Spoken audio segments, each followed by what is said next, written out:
When Jack Turner pulled those twin girls from a burning school bus that October morning, he thought he was just doing what any decent person would do. He had no idea that their mother, standing in the smoke-filled chaos, tears streaming down her face, would recognize him. No idea that one act of courage would unravel a connection 3 years in the making. No idea that by sunset his entire life would be transformed forever. This is that story. Stay until the end and comment what city you're watching from so I can see how far this story travels. The morning of October 6th started like any other Thursday for Jack Turner.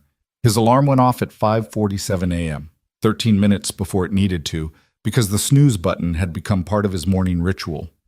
He reached across the empty side of the bed, his hand finding only cold sheets where Sarah used to sleep, and felt that familiar hollow ache settle in his chest. 3 years. It had been 3 years since the cancer took her, and some mornings the wound felt as fresh as the day she'd closed her eyes for the last time. "Dad?" A small voice drifted through his bedroom door. "Dad, are you awake?" Jack forced himself upright, rubbing his face with both hands. "Yeah, Sophie, I'm up, sweetheart." His daughter appeared in the doorway, already dressed in her school uniform. Navy blue skirt, white blouse, that ridiculous plaid tie the Riverside Academy required. At 8 years old, Sophie Turner was the spitting image of her mother. Same honey-colored hair, same green eyes that seemed to see straight through whatever brave face Jack tried to wear. She clutched her backpack straps with both hands, rocking slightly on her heels. "I made toast," she announced, "and I didn't burn it this time." Jack felt his heart squeeze. 8 years old, and she was making breakfast. 8 years old, and she'd learned to be more independent than any child should have to be. He swung his legs out of bed, his lower back protesting. 42 years old, and his body already felt like it was 50. "You didn't have to do that, Soph." "I know." She smiled, that bright, heartbreaking smile that was all Sarah. "But you always sleep through your alarm, and I didn't want you to be late for work again." Work. The word carried weight. Riverside Auto Repair. The small garage Jack had bought 7 years ago, with dreams of building something, of providing for his family, of making his father proud. Now it was barely staying afloat. The bank had sent another letter last week, past due. Final notice. Words that kept Jack awake at night, staring at the ceiling, doing math that never quite added up. He followed Sophie down the narrow hallway of their rental house, the floorboards creaking under his weight. The kitchen was tiny, barely room for a table and 4 chairs, though they only needed 2 now. True to her word, Sophie had made toast. 2 slices sat on a plate beside a cup of coffee she'd attempted to make. It was the color of mud, and probably tasted like it too, but Jack picked it up and took a sip, forcing his face into an expression of appreciation. "Perfect," he lied. "You're getting really good at this." Sophie beamed, climbing into her chair and attacking her own toast with strawberry jam. Jack watched her for a moment, wondering how he'd gotten so lucky and so unlucky all at once. Lucky to have this brilliant, brave little girl. Unlucky to be raising her alone, scraping by, one unexpected expense away from disaster. His phone buzzed on the counter. A text from Hector, his employee at the garage. "Morning, boss. Mrs. Chen's Honda needs a new timing belt. Told her $400. She's thinking about it." Jack typed back, "Tell her $350. We need the work." That was the reality now. Undercutting himself just to keep the lights on. He'd let go of his other mechanic 6 months ago, couldn't afford to keep him. Now it was just Jack and Hector, working 12-hour days, 6 days a week, barely making payroll. "Dad?" Sophie's voice pulled him back. "You're doing that thing again." "What thing?" "That thing where your face goes all worried and you stare at nothing." She reached across the table and patted his hand, an 8-year-old comforting her father. The role reversal stung. "It's okay, we're okay." Jack forced a smile, covered her small hand with his. "Yeah, baby, we're okay." But were they? The rent was due in 5 days. Sophie needed new shoes. He'd noticed her current ones were getting tight. And his truck, the battered Ford F-150 currently sitting in the driveway, was making a noise that suggested the transmission was on its last legs. If that went, he'd be stuck. No transportation meant no work. No work meant... He stopped himself. Not now. Not this morning. This morning, he had to get Sophie to school, get himself to the garage, and somehow make it through another day. They finished breakfast in comfortable silence, Sophie swinging her legs under the table, humming something that might have been a song from her favorite cartoon.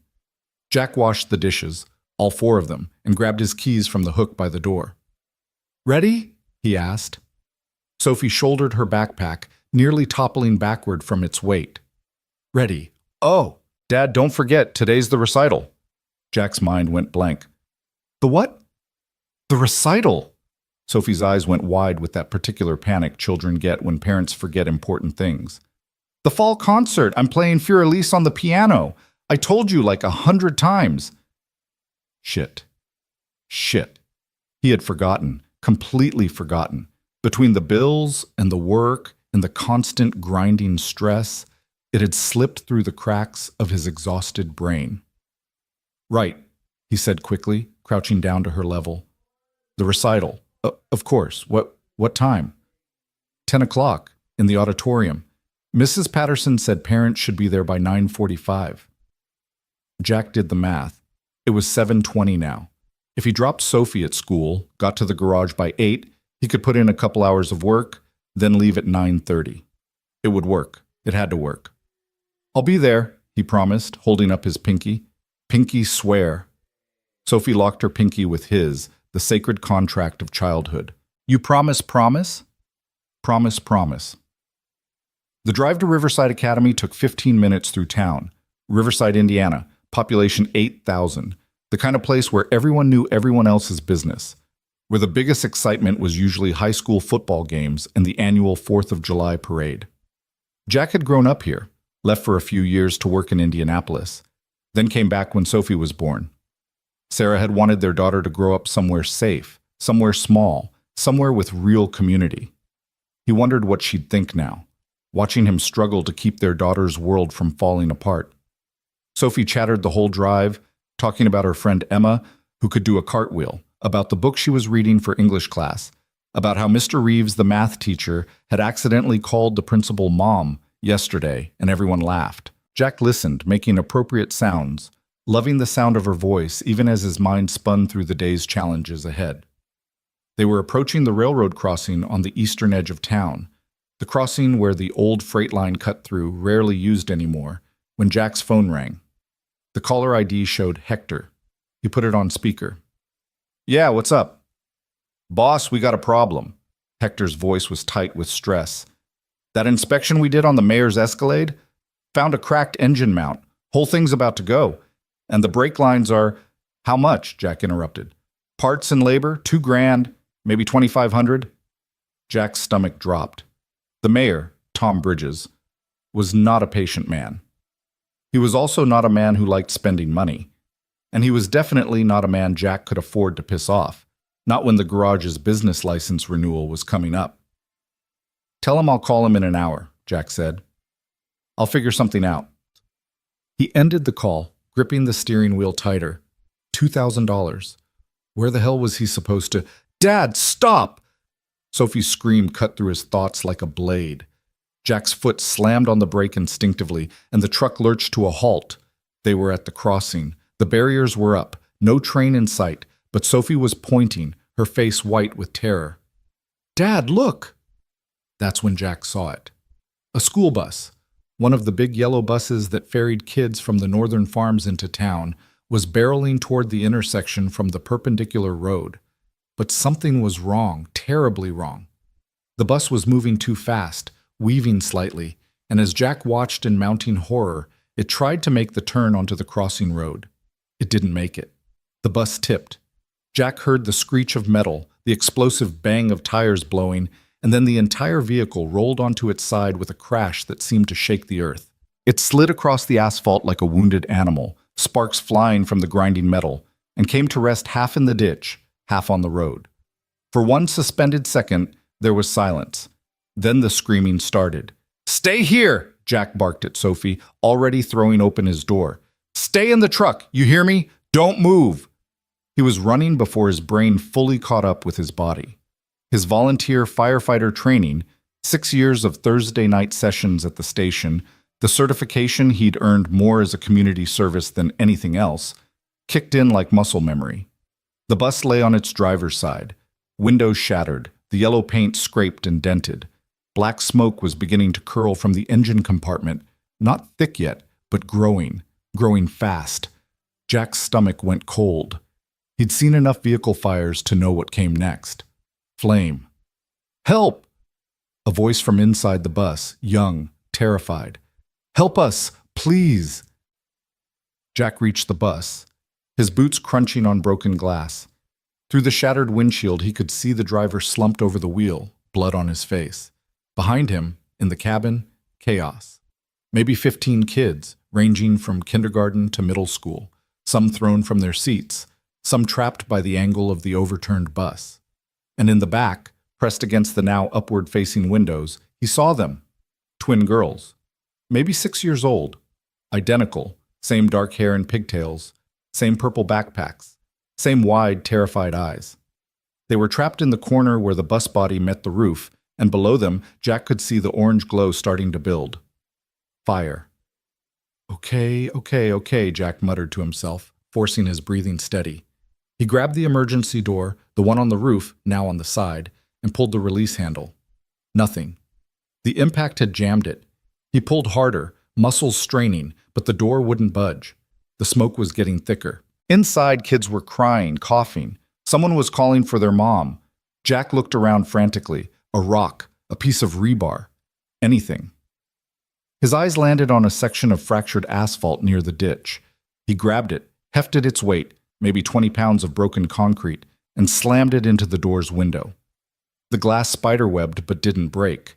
Behind it, the twin girls' faces appeared, pressing against the window, hands beating weakly. "Get back!" Jack shouted. "Cover your faces!" He pulled off his jacket, wrapped it around the concrete chunk, and swung with everything he had. This time, the glass exploded inward with a satisfying crash. Jack knocked out the remaining shards, creating an opening just big enough to crawl through. "I'm coming in," he called. "Everyone stay calm." He pulled himself up and through the window, dropping into the bus's interior. The angle was disorienting, everything sideways, seats hanging like obstacles in a nightmare funhouse. The smell hit him immediately, diesel fuel, burning rubber, and underneath it all something sweet and acrid that meant the fire was spreading. "Come on!" Jack grabbed the nearest kid, a boy of maybe 10, glasses hanging off his face. "Out the window now!" He lifted the boy up toward the opening. Small hands appeared from outside. Someone had arrived to help. Thank God. The boy was pulled through, and Jack turned to the next child, a girl with braids, then a small boy clutching a lunchbox. One by one, he passed them up and out, his shoulders screaming, his lungs burning from the smoke. Behind him, toward the back of the bus, the orange glow was brighter now. Flames were visible, licking up from the engine compartment through the buckled floor. "Almost there!" someone outside was shouting. "Keep going!" Jack grabbed another kid, then another. His eyes were streaming, his throat raw. How many were left? He couldn't tell through the smoke. He just kept moving, kept lifting, kept... A small hand grabbed his arm. One of the twins. Up close, Jack could see the terror in her face, the tears cutting tracks through the soot on her cheeks. Her voice was a whisper. "My sister." Jack looked past her. The other twin was trapped. A section of the bus's roof had buckled in the crash, pinning one of the overturned seats, which had caught her backpack.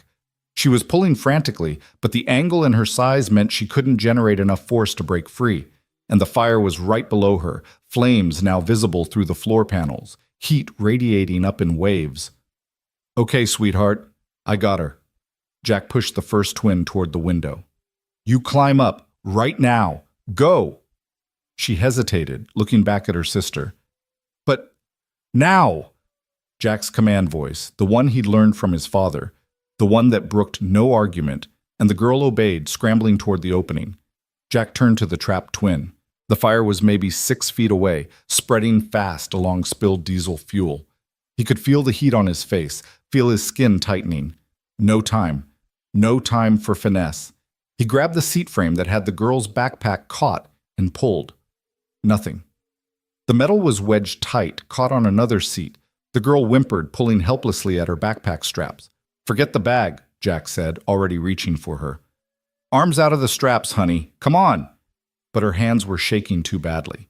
She couldn't work the clasps. Jack could see the fire reflected in her wide eyes, could smell burning plastic as the flames found something new to consume. 5 feet away. 4. Okay, new plan. Jack grabbed his keychain from his pocket. Attached to it was a small folding knife, the one he used for cutting through packaging at the garage. He flipped it open, grabbed the backpack straps, and sawed through them. The nylon parted, and suddenly the girl was free. Jack scooped her up, turned toward the window. And that's when the world exploded. The fire reached the fuel tank. Jack didn't hear the explosion so much as feel it, a wall of force and heat that picked him up and threw him forward. He curled around the girl instinctively, his body making itself a shield as they flew through the air. They hit something hard. The ground, Jack's brain supplied distantly, and rolled. Jack felt skin scrape off his arm, felt his ribs connect with something solid, felt his head snap back and crack against asphalt. Stars burst behind his eyes. Then darkness swam up, and he fell into it. When Jack came to, he wasn't sure if seconds or hours had passed. His ears were ringing, a high-pitched whine that drowned out everything else. His vision was blurry, doubled. Something wet was running down his face, blood, probably. He tried to sit up, and pain exploded through his left side, sharp enough to make him gasp. Easy, easy, don't move. Hands on his shoulders, pushing him gently back down. Jack blinked hard, trying to focus. A face appeared above him, someone he didn't recognize, a woman in a green shirt. The paramedics are coming. You're going to be okay. The girl, Jack managed, his voice coming out as a croak. The twin, she's okay. You got her out. You got them all out. Jack let his head fall back against the ground, relief flooding through him strong enough to make him lightheaded. Or maybe that was the concussion, hard to tell. Around him, chaos. He could turn his head enough to see the burning hulk of the school bus, flames now completely engulfing it, black smoke billowing into the morning sky. Fire trucks were arriving. Jack could hear the sirens even through the ringing in his ears, and someone was shouting instructions. Children were scattered across the road and the grass beyond, some sitting, some standing, some being examined by people in civilian clothes who must have stopped to help. All alive. Thank God. All alive. Sir, can you hear me? A different voice now, male, professional.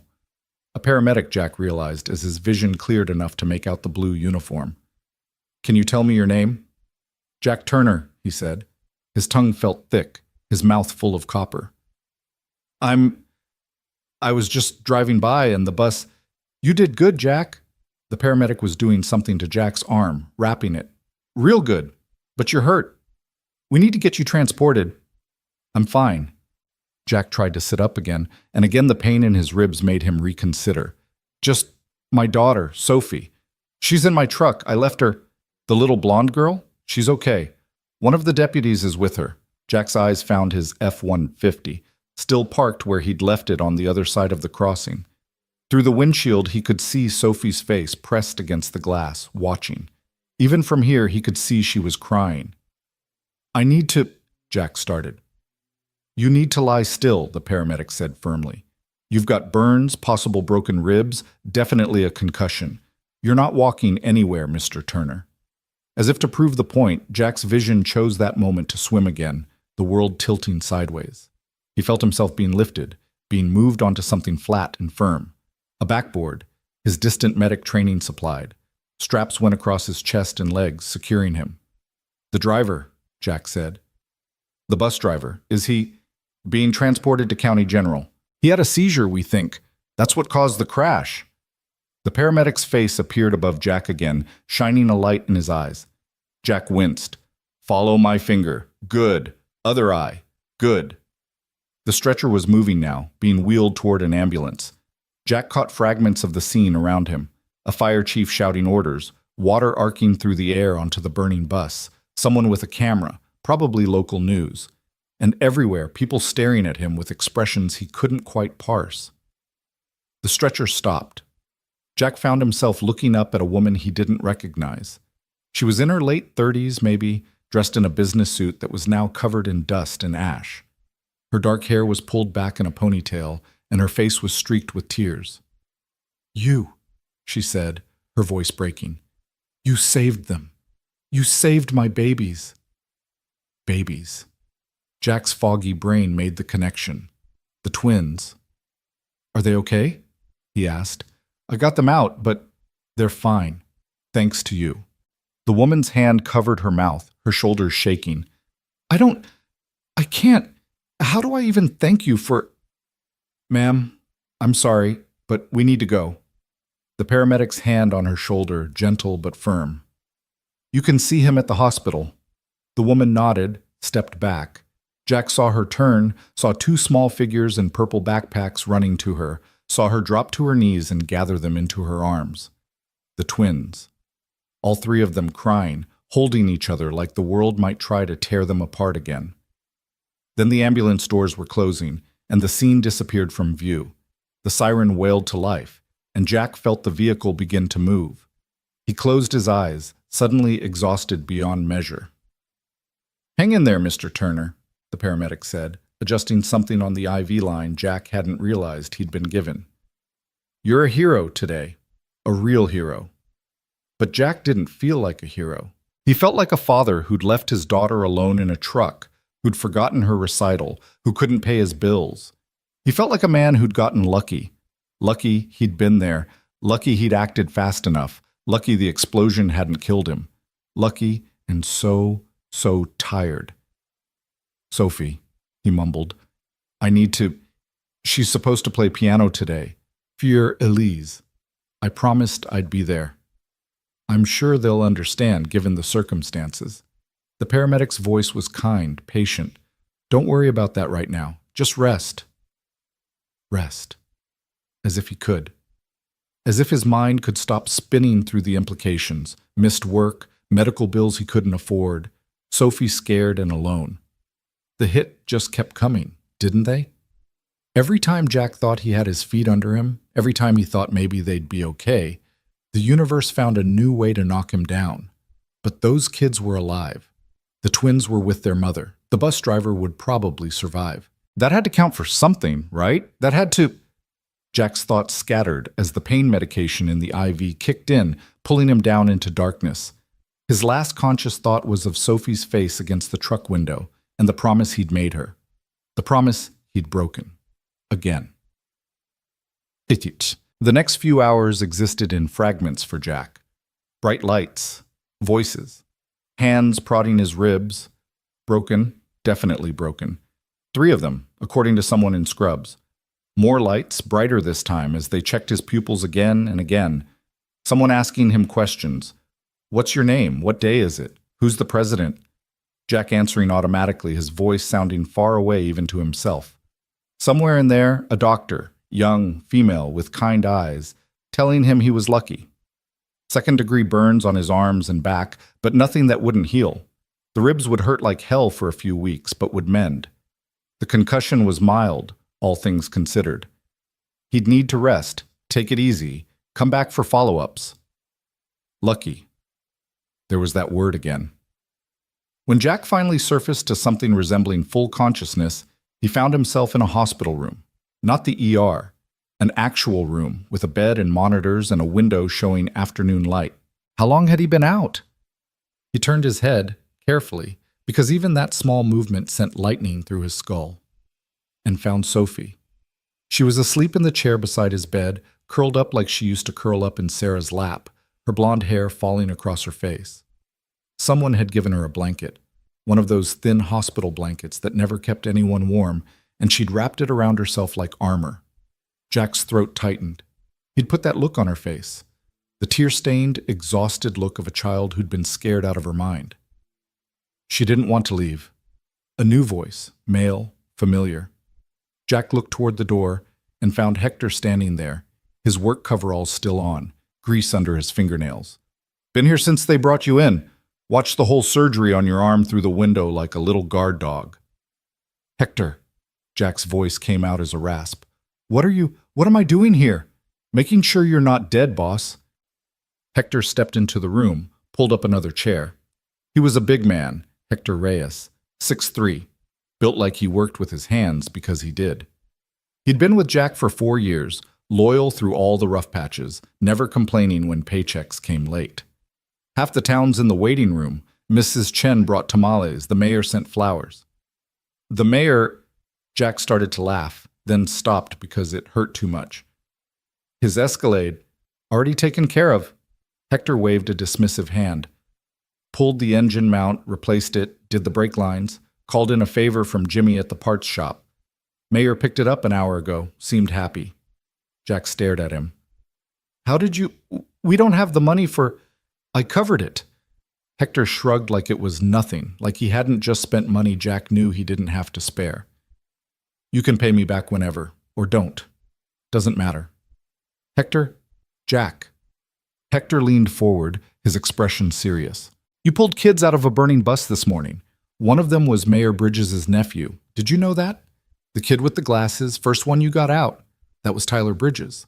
The mayor's been calling you a hero all day, so please, let me do this one small thing without arguing, okay? Jack wanted to argue anyway, wanted to explain that he couldn't keep accepting help, couldn't keep being the one people had to rescue. But the look on Hector's face stopped him. This wasn't charity, this was friendship, and Jack had too few of those to throw one away over pride. Thank you, Jack said quietly. Hector nodded, satisfied. Then his expression shifted, became almost uncomfortable. There's, something else. That woman, the mother of the twin girls you saved, she's been here, waiting to talk to you. Jack's memory, still fuzzy around the edges, conjured up an image. A woman in a business suit, tears on her face, saying something about her babies.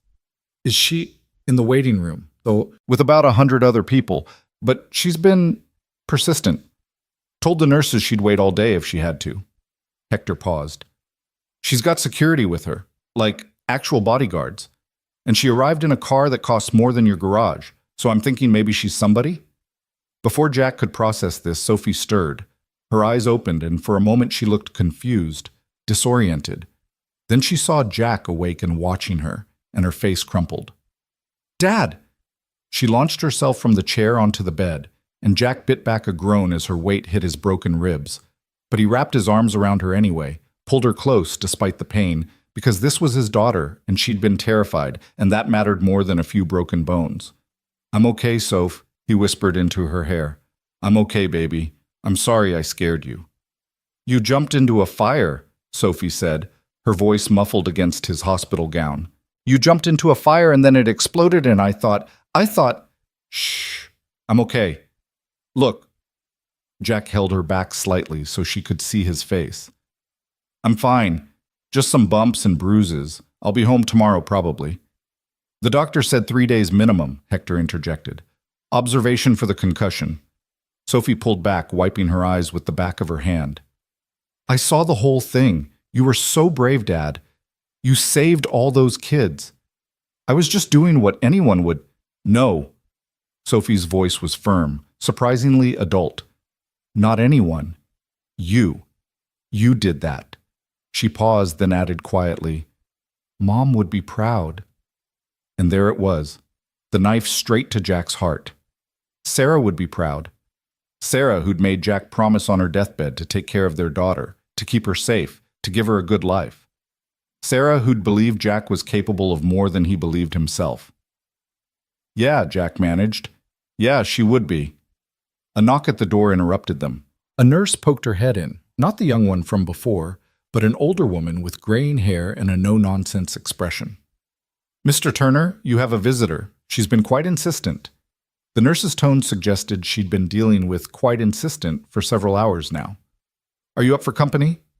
Jack looked at Hector, who shrugged. At Sophie, who was watching him with those green eyes so like her mother's. Then he nodded. Sure. Send her in. The nurse disappeared, and a moment later the woman from the crash site entered. Up close, cleaned up, she was striking. Not beautiful in a magazine way, but handsome, with strong features and dark eyes that held intelligence and something Jack couldn't quite name. Exhaustion, maybe. Or relief. She was still in the suit, though she'd ditched the jacket. Behind her, just visible through the doorway, Jack could see what Hector had meant. 2 men in dark clothes, professional, alert. Security. The woman stopped inside the door, seeming suddenly uncertain. Her eyes went from Jack to Sophie to Hector, then back to Jack. "Mr. Turner," she said, "I'm sorry to intrude. I know you need rest, but I—" Her voice caught. "I had to see you, had to thank you properly." "You already thanked me," Jack said, at the crash. "It's okay, really. I'm just glad the girls are all right." "They're perfect. Thanks to you." The woman took a step closer, then seemed to think better of it, maintaining her distance. "The doctors checked them over completely. Not a scratch. Emma, she's the one you saved first. She wants to meet you again when you're feeling better. Ellie, the one who was trapped, she hasn't stopped talking about the brave man who cut her free." Jack felt his face heat. Anyone would have—" "Please don't say that." The woman's voice was sharp enough to surprise him. "Don't diminish what you did. You risked your life. The fire chief told me that if you'd been 5 seconds slower, if you'd hesitated even a moment, both of my daughters would have—" She stopped, unable to finish the sentence. An uncomfortable silence fell. Sophie had gone very still beside Jack, watching the exchange with wide eyes. Hector had the look of a man trying to become invisible through sheer willpower. The woman took a breath, visibly composing herself. When she spoke again, her voice was steadier. "I'm Rachel Myers." She said it like it should mean something. Jack searched his tired brain but came up empty. "I'm sorry, should I—" "No reason you should know me," Rachel said quickly. "But I—" She paused, seemed to make a decision. "Do you remember, about 3 years ago, working on a car late at night? A black Lexus broken down on Highway 52? Jack frowned. 3 years ago. So much had happened 3 years ago. Sarah's final decline, the funeral, the impossible blur of grief and single parenthood.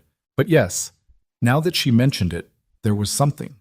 A late-night call, a stranded motorist, a woman whose car had died in the middle of nowhere. "Maybe," he said. "I get a lot of late-night calls." It was in December, 2 days before Christmas. I was driving back from Chicago. My father had just died, and I was trying to get home to my daughters. Rachel's eyes were locked on Jack's now, intense. My car died. Just died. Middle of the highway, 9 o'clock at night, in the middle of nowhere. I called every garage, every tow service. Everyone said they couldn't get to me until morning. The memory was coming back now, fuzzy but real. Jack remembered the call, remembered the desperation in the woman's voice, remembered thinking about Sarah at home, sick, but insisting he go help. "You came," Rachel continued, "in your truck, with your tools. You spent 2 hours in the freezing cold fixing my car. The fuel pump, you said. And when I asked what I owed you—" Her voice broke again. "You said, 'Nothing. Merry Christmas. Just get home safe to your family.'" Jack did remember now. Remembered the woman's shock, her attempts to insist on paying.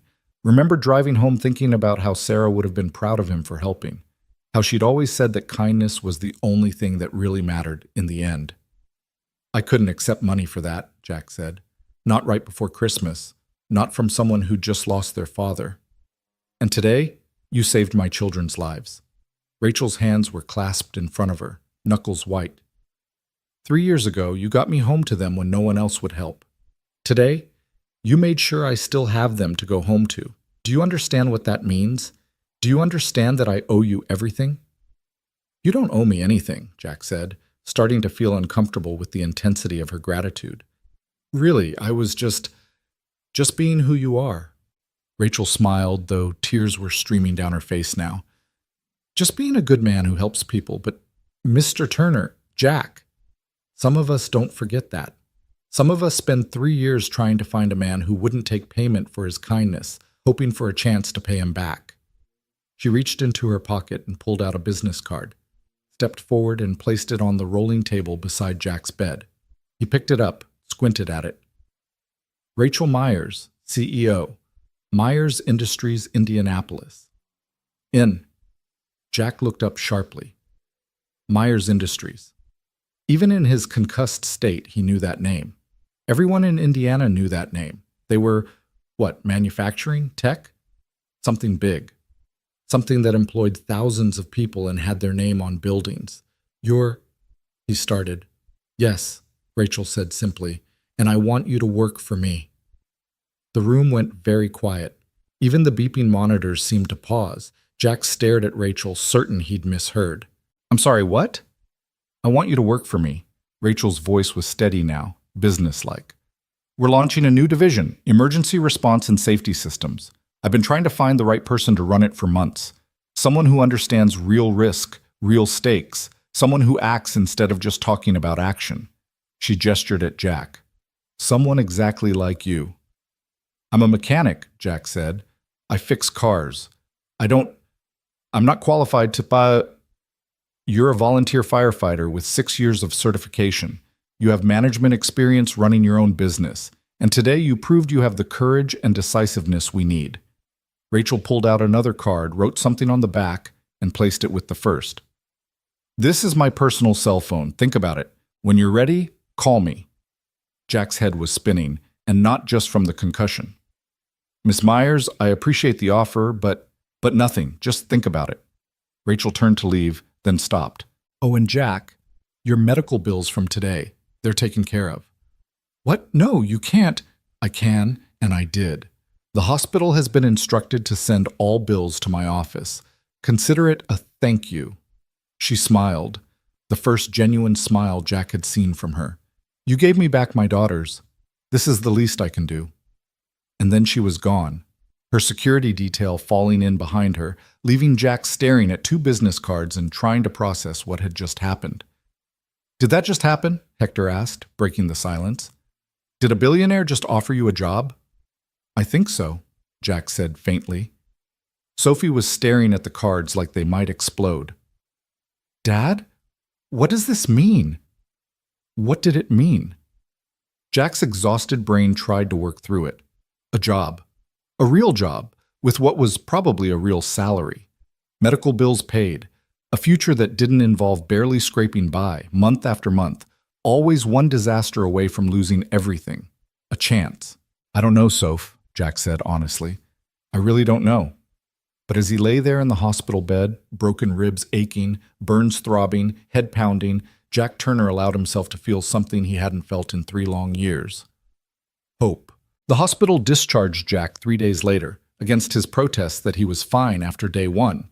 The doctors insisted on monitoring his concussion, running tests that all came back normal but cost money Jack didn't want to think about, except Rachel Myers had already paid for everything.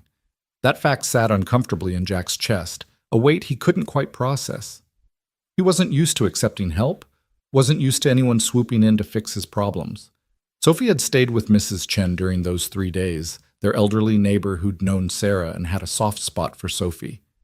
When Jack finally walked through his front door, moving stiffly, his ribs wrapped tight, his arms bandaged, he found his house transformed. The lawn had been mowed. Someone had fixed the loose board on the porch steps. Inside, the refrigerator was stocked with casseroles and covered dishes, sticky notes attached with names he recognized from around town.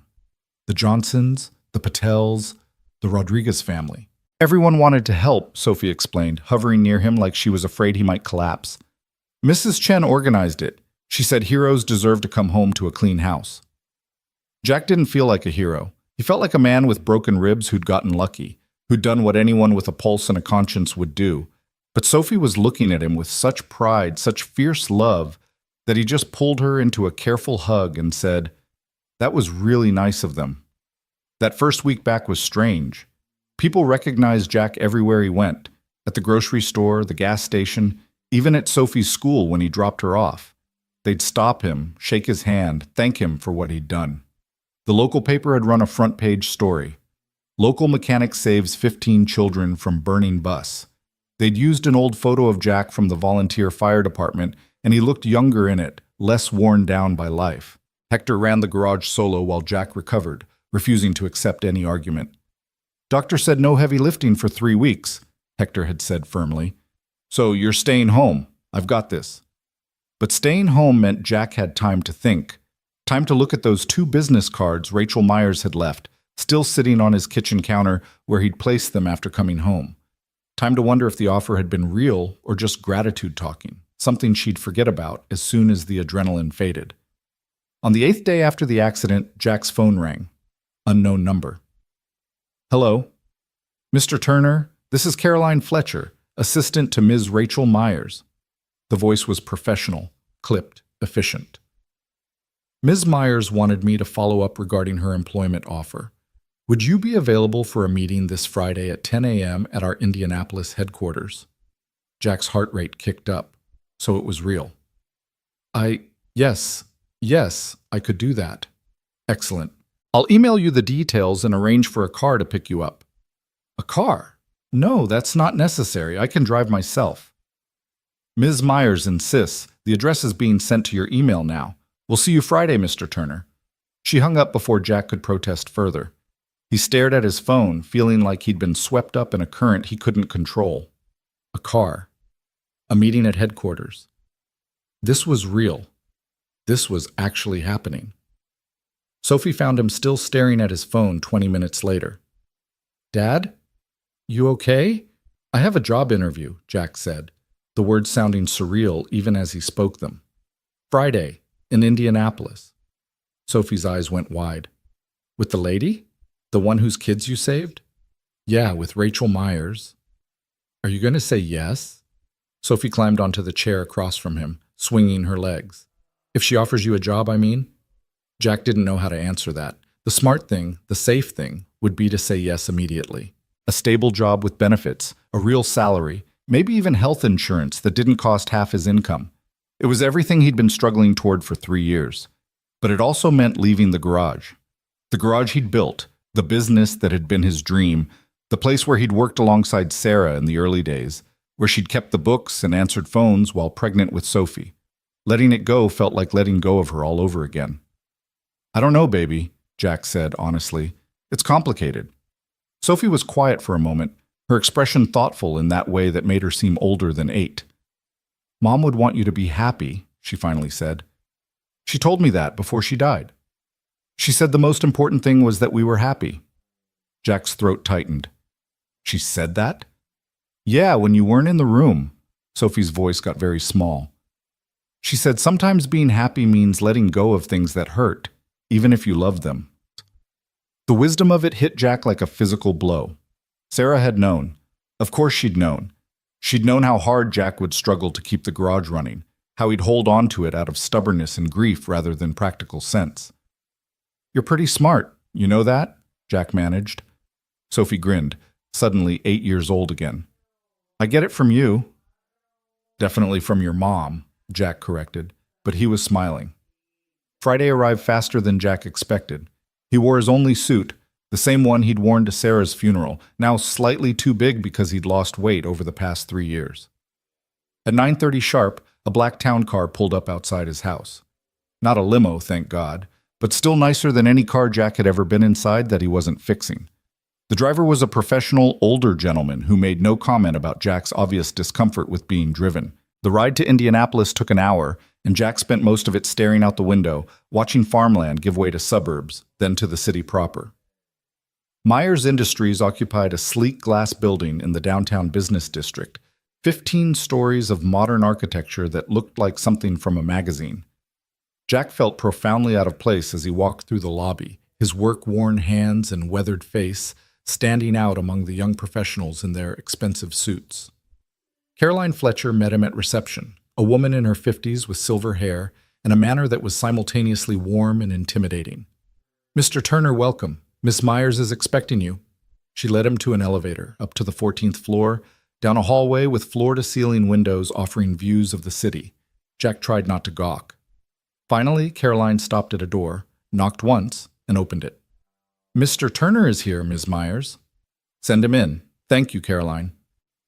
Jack stepped into an office that was bigger than his entire garage. Windows on 2 walls, a massive desk made of dark wood, bookshelves filled with actual books rather than just decorations. And behind the desk, Rachel Myers, looking every inch the CEO in a charcoal suit, her dark hair pulled back, her expression professionally neutral. But when she saw Jack, her face softened into a genuine smile. Jack, thank you for coming. She stood, came around the desk to shake his hand. How are you feeling? The ribs healing okay? Getting there, Jack said. Still sore, but better. Good. Sit, please. Rachel gestured to a pair of leather chairs near the window, a coffee table between them, less formal than the desk. Jack appreciated that. Can I get you anything? Coffee? Water? I'm fine, thank you. They sat, and for a moment there was an awkward silence. Jack got the sense that Rachel was as unsure how to start this conversation as he was. Finally, she leaned forward slightly, her hands clasped. I meant what I said at the hospital, she began. This isn't charity, and it's not just gratitude. Though God knows I'm grateful, I genuinely believe you're the right person for what we're trying to build. I looked up your company, Jack admitted. After you left, you make everything. Manufacturing equipment, tech components, logistics systems. We do. We're diversified, which has its advantages. Rachel smiled slightly. But we've identified a gap in the market, comprehensive emergency response systems. Not just equipment, but training, consultation, rapid response. We want to work with schools, municipalities, corporations, teach them how to prepare for disasters, how to respond, how to save lives. And you want me to run this division? Jack couldn't keep the skepticism from his voice. Ms. Myers, Rachel, I appreciate the thought, but I'm not qualified. I'm a mechanic who volunteers at the fire station. I don't have a college degree. I've never worked corporate. I don't know anything about, you know what matters. Rachel's voice was firm. You know how to act under pressure. You know how to lead. I spoke to your fire chief, by the way. He said in 6 years, you've been on more calls than anyone. Always volunteer for the tough jobs and keep a cool head when everyone else is panicking. Jack hadn't known Chief Morrison had said those things. The knowledge sat warm in his chest. And you know how to build something from nothing, Rachel continued. You started your garage with a loan and a dream. You've kept it running through a recession, through personal tragedy, through everything life threw at you. That's not easy, Jack. That takes strength and intelligence and determination.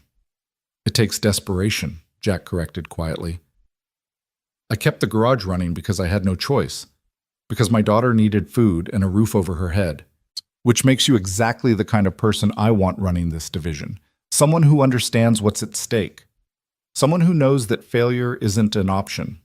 Rachel pulled a folder from the coffee table, handed it to Jack. This is the offer. Salary, benefits, everything. Look it over. Think about it. Jack opened the folder and his breath caught. The salary listed was more than 3 times what he made in a good year at the garage. Health insurance, full coverage, dental, vision, the works, a retirement plan, stock options, a company car. This is, Jack couldn't finish the sentence. It's what the position is worth, Rachel said simply. And Jack? The job is yours if you want it. No more interviews, no competition. I've made my decision. Jack stared at the papers, his mind spinning. This would change everything. Sophie could go to a better school, could have the things other kids had. They could move out of the rental, maybe buy a small house. He could stop lying awake at night doing math that didn't add up, stop choosing between fixing his truck and buying groceries. But what about my garage? The question came out before Jack could stop it. Rachel's expression turned sympathetic. That's your decision to make. You could sell it, close it, keep it running with a manager, whatever you want. But Jack, I need to be honest with you. This job is full-time and then some. At least for the first year or two while we're building the division from the ground up. It would be difficult to do both. Jack had known that. Of course he'd known that. But hearing it stated plainly made it real in a way it hadn't been before. Can I think about it? He asked. Of course. Take your time. Rachel stood and Jack did too. But Jack, don't overthink this. Sometimes the right choice is the one that scares us most. They shook hands again, and Caroline appeared to escort Jack back to the lobby. The drive home was a blur. Jack couldn't stop seeing that number, the salary that would solve every problem, open every door.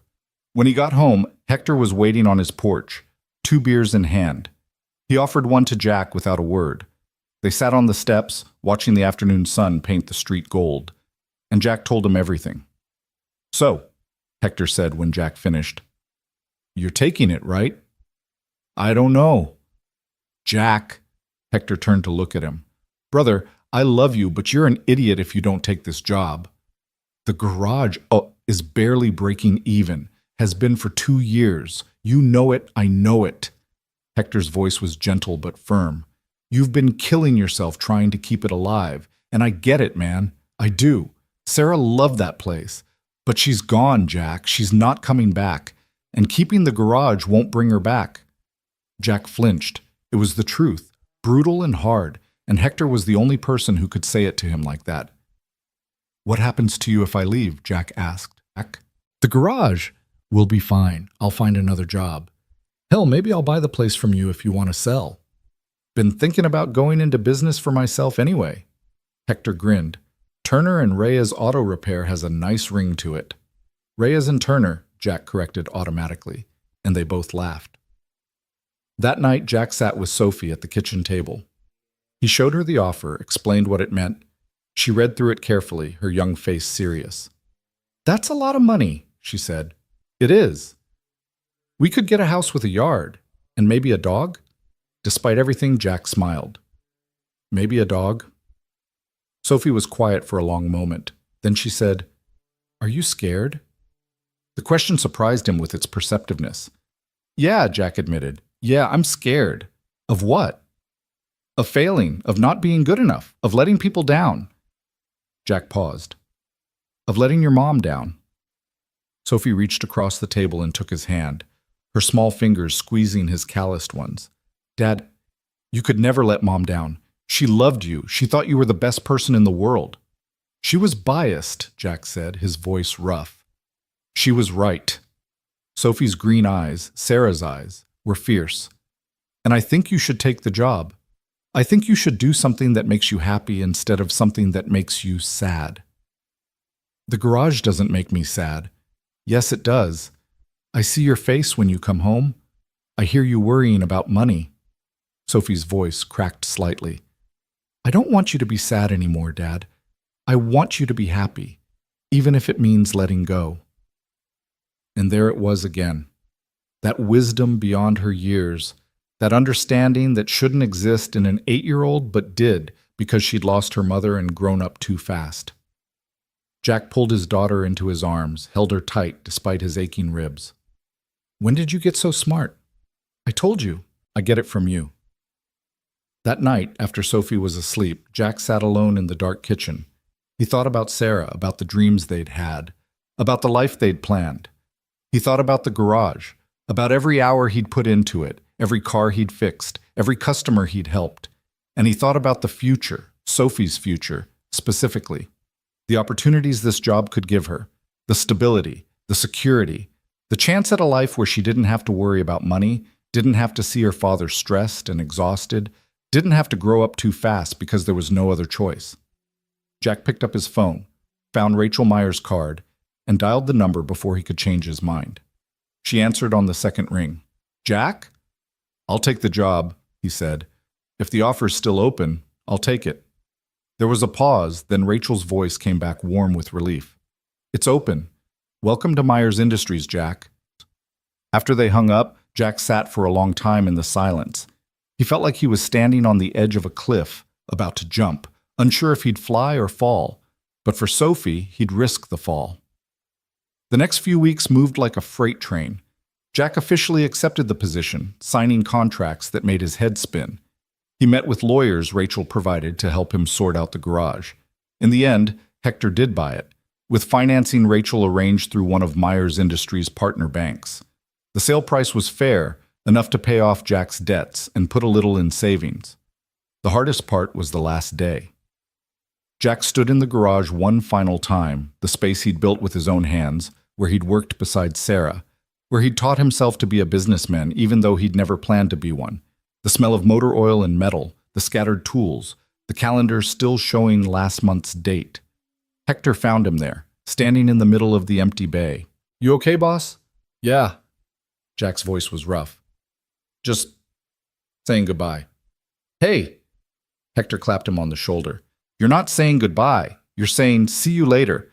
This place will always be here, and you can come back anytime. Get your hands dirty if you miss it. Hector and Turner Auto Repair, Jack said, and Hector laughed. Damn right.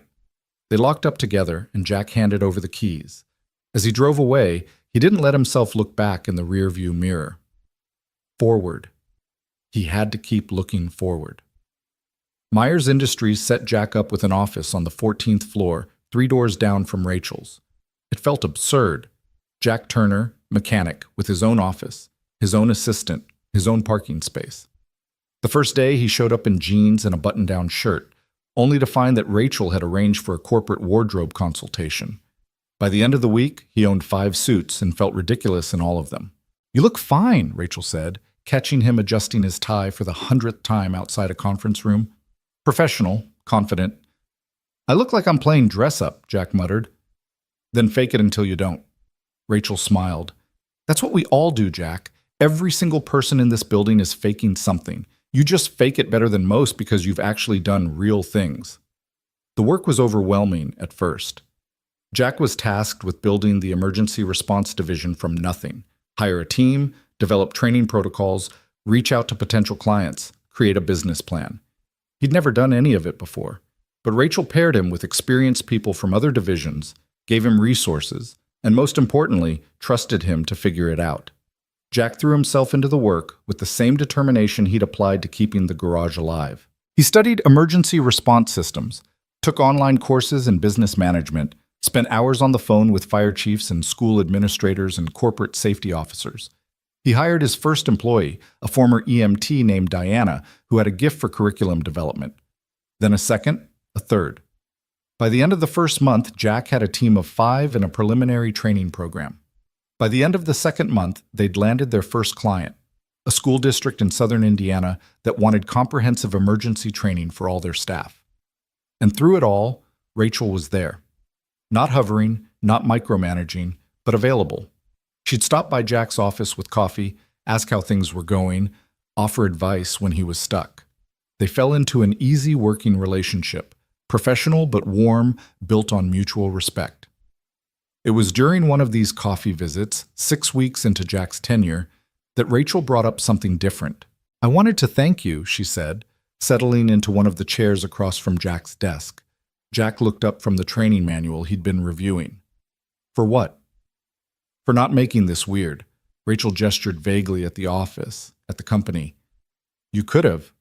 It would have been easy to let the whole 'I saved your kids' thing color everything, to expect special treatment or to feel like I owe you, but you haven't done that."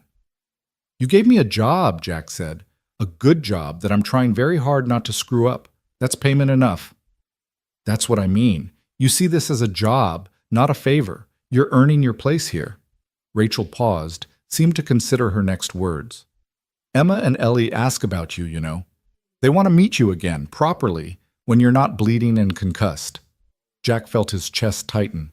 He'd thought about the twins occasionally, wondered how they were doing, if they had nightmares about the crash, if they were okay. But he had deliberately kept his distance, not wanting to intrude on Rachel's family life. "I'd like that," he said. "If you think they're ready." "They're ready. They've been asking since the day after the accident." Rachel smiled. "What about Saturday? You could come to dinner at my house. Bring Sophie. The girls would love to meet her." Jack hesitated. Dinner at his boss's house felt like crossing a line somehow, but Rachel's expression was open, genuine. This wasn't a corporate obligation. This was a mother wanting her daughters to meet the man who'd saved them. "Okay," Jack agreed. "Saturday works." When Jack told Sophie about the dinner invitation, she reacted with a level of excitement that surprised him. She insisted on wearing her best dress, spent an hour that Saturday afternoon making a card for the twins, and peppered Jack with questions during the entire drive to Rachel's house. "What if they don't like me? What if I say something wrong? Dad, what do I talk about with them?" "Sophie, breathe." Jack glanced at her in the rearview mirror. "They're 6 years old. Just be yourself. Talk about kid stuff. You'll be fine." Rachel's house, calling it a house felt like calling the ocean a puddle, was in an exclusive neighborhood north of Indianapolis. The gate required a code. The driveway was circular. The house itself was modern, all glass and clean lines, set back on what had to be several acres. "Whoa," Sophie breathed as they pulled up. "This is where she lives?" "Apparently." Jack felt profoundly out of place again, but he'd learned to push through that feeling. He parked near the front entrance, helped Sophie out, and rang the doorbell. Rachel answered, but not in a business suit. She wore jeans and a casual sweater, her hair down around her shoulders, and she looked more relaxed than Jack had ever seen her. "Jack, Sophie, welcome. Come in, come in." The interior was as impressive as the exterior. High ceilings, art on the walls, furniture that looked expensive but comfortable. But before Jack could take it all in, two small tornadoes appeared from somewhere deeper in the house. "It's him! It's the brave man!" The twins, Emma and Ellie, though Jack couldn't tell which was which, raced toward him, then stopped suddenly, shy. Rachel laughed. "Girls, you remember Mr. Turner, and this is his daughter, Sophie." One of the twins, the one with a small scar on her chin, stepped forward. "I'm Ellie. You saved me. You cut my backpack and carried me out of the fire." "I remember," Jack said, crouching down to her level. "You were very brave. Both of you were." "I wasn't brave," Ellie said matter-of-factly. "I was scared. But you weren't scared." "Oh, I was definitely scared," Jack admitted. "But sometimes being brave means doing the right thing even when you're scared." The other twin, Emma, had approached Sophie, who stood slightly behind Jack. "I like your dress," Emma said. "Is that sparkly?" "A little bit." Sophie touched the fabric self-consciously. "My mom bought it for me, before. Emma's expression turned solemn. "Our first mom died too.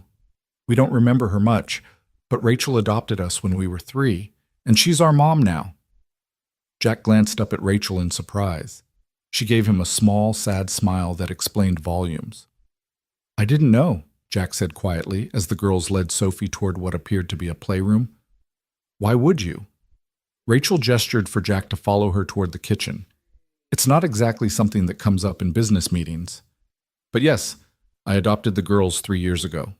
Their biological mother, my younger sister, died in childbirth. Their father wasn't in the picture, so I took them in." "That's..." Jack struggled for words. "That's incredible. That's family." Rachel pulled wine glasses from a cabinet. "Red or white?" "Whatever you're having is fine." They moved to the back patio, more like a terrace, overlooking a pool and landscaped gardens. The evening was warm for October, the sun setting in shades of orange and gold. Rachel poured wine, and they sat in comfortable silence for a moment. "I was married once," Rachel said suddenly. "That's how I built the company. My husband and we started it together 15 years ago.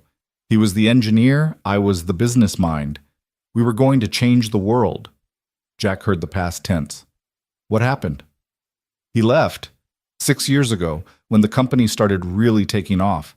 Turned out he couldn't handle me being the CEO, being the face of the business. His ego couldn't take it."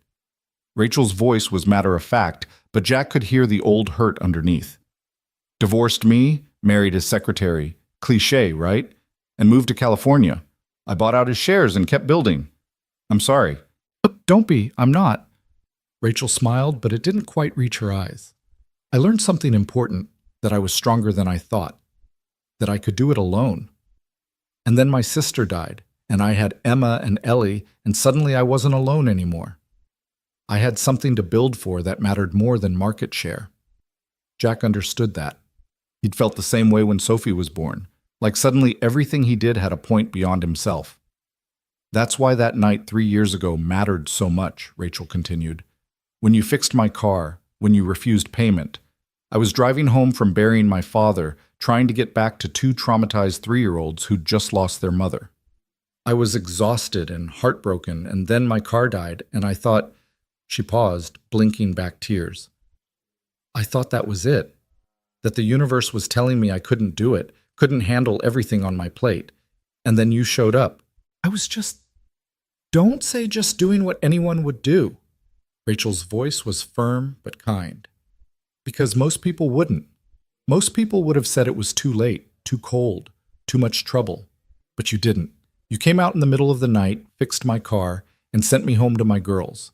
You gave me hope that good people still existed." Jack didn't know what to say to that. He sipped his wine, watched the sun sink lower, and let Rachel's words settle into him. "And now you've done it again," Rachel said softly. "Given me my girls when I almost lost them. Do you understand why I wanted you here? Why I trust you with this division? It's not charity, Jack. It's recognition. You're the kind of person who makes the world better just by being in it. I'm just trying to do right by my daughter, Jack said. That's all I've ever tried to do. Exactly. Rachel clinked her glass against his. That's what makes you perfect for this job. You understand what really matters. Dinner was loud and chaotic in the best way. The twins dominated the conversation, telling elaborate stories about school and their friends and the neighbor's cat who kept trying to sneak into their yard. Sophie, after initial shyness, joined in enthusiastically. Jack and Rachel sat back, letting the kids' energy wash over them, occasionally exchanging amused glances across the table. After dinner, while the girls played in the other room, Rachel walked Jack to his car. The night had turned cool, stars appearing in the darkening sky. "Thank you for coming," Rachel said. "This meant a lot to the girls. To me, too." "Thank you for inviting us." Jack hesitated, then added, "Sophie hasn't been this happy in a while. Since her mom died, she's been quieter, more serious.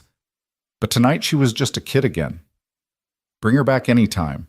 Emma and Ellie could use a friend, and honestly, so could I." Rachel smiled. "It gets lonely being a single parent.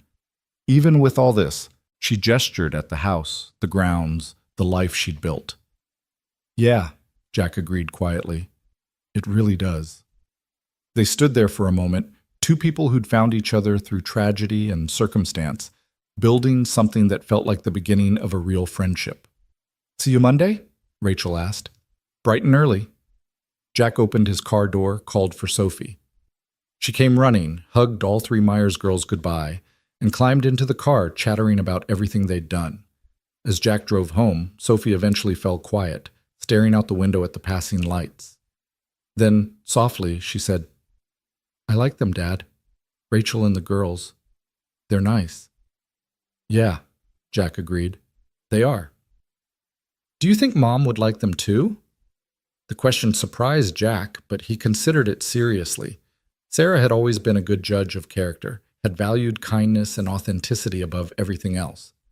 "Yeah, baby, I think she would." Sophie nodded, satisfied, and went back to watching the night roll by.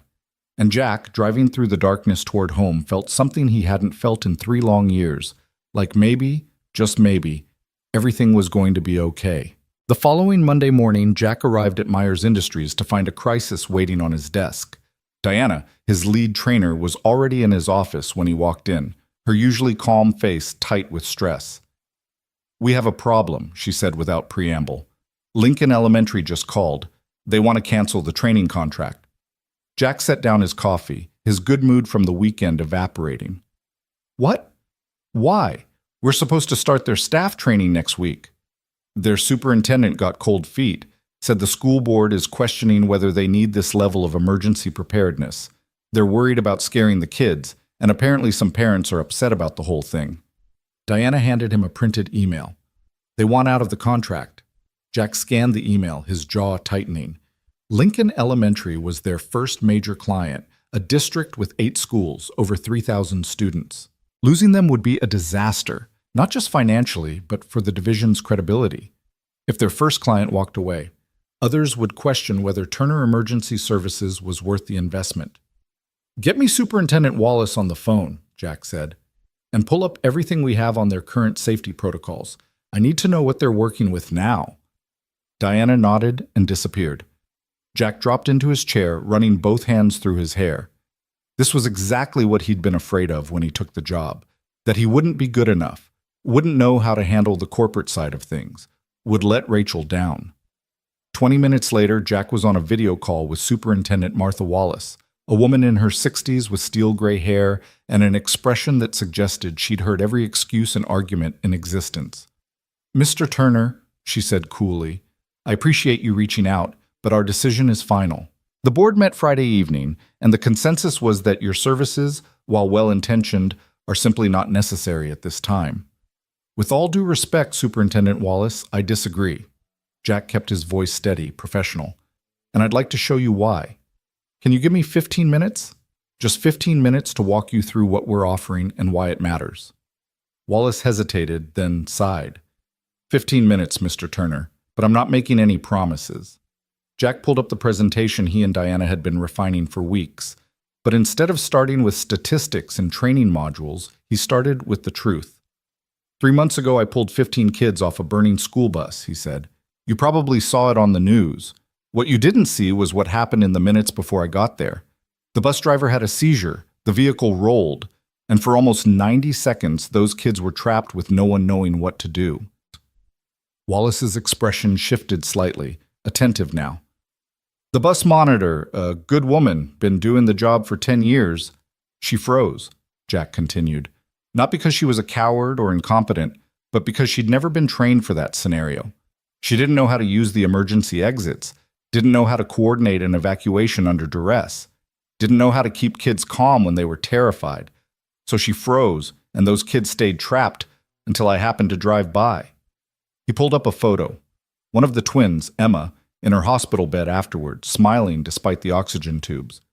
This is Emma Myers, 6 years old. She's alive because I got lucky. But what about the next time? What about when there's no volunteer firefighter driving by? What about when it's a different emergency, a fire drill that becomes real, an intruder, a medical crisis? We have protocols, Wallace said, but her voice had lost some of its certainty. You have paper, Jack corrected gently. Binders full of procedures that staff have maybe read once, years ago. What you don't have is muscle memory. You don't have people who've practiced enough that when their brains shut down from fear, their bodies know what to do anyway. He pulled up their training curriculum. What we're offering isn't scary. It's not going to traumatize kids or make parents nervous. It's practical, hands-on training for your staff. Emergency exits, where they are, how to open them, how to use them efficiently. Medical response, how to handle everything from an asthma attack to a severe injury. Crisis communication, how to keep kids calm, how to coordinate with first responders, how to make sure everyone gets home safe. Wallace was leaning forward now, studying the screen. Jack pressed his advantage. We're not talking about active shooter drills or worst-case scenarios. We're talking about the everyday emergencies that happen in schools all the time. Last year alone, how many kids in your district went to the hospital from school? How many allergic reactions, injuries, medical incidents? I'd have to check the exact number, Wallace admitted. But it's high. We have over 3,000 students, and every single one of those incidents is a moment when trained staff can make the difference between a minor problem and a tragedy. Jack pulled up testimonials from fire chiefs and EMTs he'd interviewed. Your current protocols assume emergency services will arrive quickly, but in rural areas, response times can be 15, 20 minutes. That's 15 minutes when your staff are the only help those kids have. Wallace was quiet for a long moment, her expression thoughtful. Finally, she said, What about the parents? Some of them are concerned this will frighten their children. Then let me present to the Parent Association, Jack said immediately. Let me show them exactly what we're doing and why. Let them ask questions, voice concerns. If after that presentation they still don't want the training, I'll walk away, no hard feelings, and we'll void the contract with no penalty to your district. You'd do that? I would, because this isn't about the money for me, Superintendent Wallace. It's about making sure what happened on that bus doesn't happen again. It's about making sure every kid goes home safe at the end of the day. Jack paused. I have an 8-year-old daughter. She goes to Riverside Academy. If she were in your district, I'd want her teachers trained. I'd want to know that if something happened, the adults around her knew what to do. Wallace's expression softened completely. You have a daughter? Sophie, she's my whole world. Jack pulled up a photo. Sophie on her first day of 3rd grade, backpack almost as big as she was, grinning at the camera. And every parent in your district feels the same way about their kids. This training isn't about fear. It's about love. It's about doing everything we can to protect the people who matter most. Another long silence. Then Wallace nodded slowly. Thursday evening, 7 p.m. I'll arrange for the Parent Association to meet in the Lincoln Elementary cafeteria. You'll have an hour to present. Fair? More than fair. Thank you, Superintendent Wallace. After the call ended, Jack sat back in his chair, his heart pounding. Diana appeared in the doorway, eyebrows raised in question. We've got a shot, Jack said. Thursday night, parent presentation. You're going to do great, Diana smiled. That thing you said about muscle memory, about bodies knowing what to do when brains shut down, that was perfect. Yeah, well, let's hope the parents think so too. That evening, Jack stayed late at the office, refining his presentation. He wanted it perfect, wanted to strike the right balance between informative and reassuring, between highlighting risks and offering solutions. Around 8 p.m., there was a knock on his door. Rachel stood there, still in her work clothes, but with her jacket off, looking tired. "Burning the midnight oil?" she asked. Jack gestured at his computer screen. "Lincoln Elementary. I've got a parent presentation Thursday. If it goes badly, we lose the contract and probably our credibility with every other school district we're trying to land." "I heard." Rachel stepped into the office, closed the door behind her.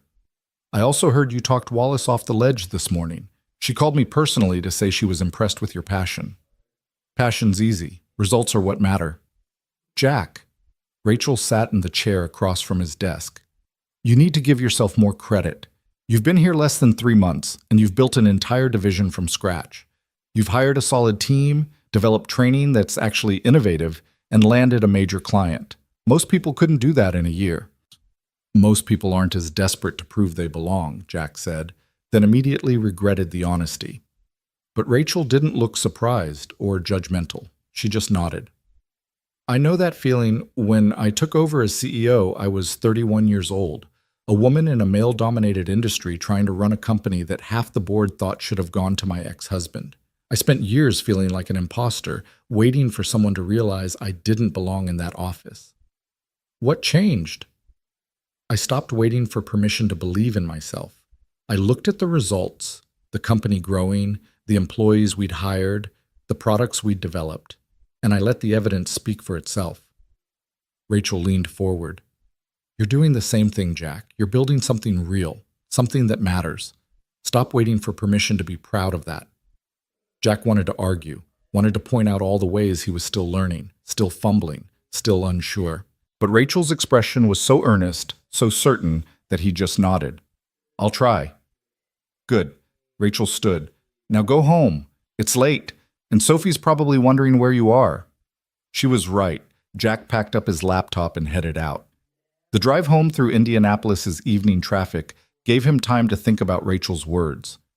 Maybe she was right. Maybe he needed to stop viewing himself through the lens of everything he wasn't. Not a college graduate, not a corporate executive, not someone who belonged in a glass tower, and start seeing himself through the lens of what he was.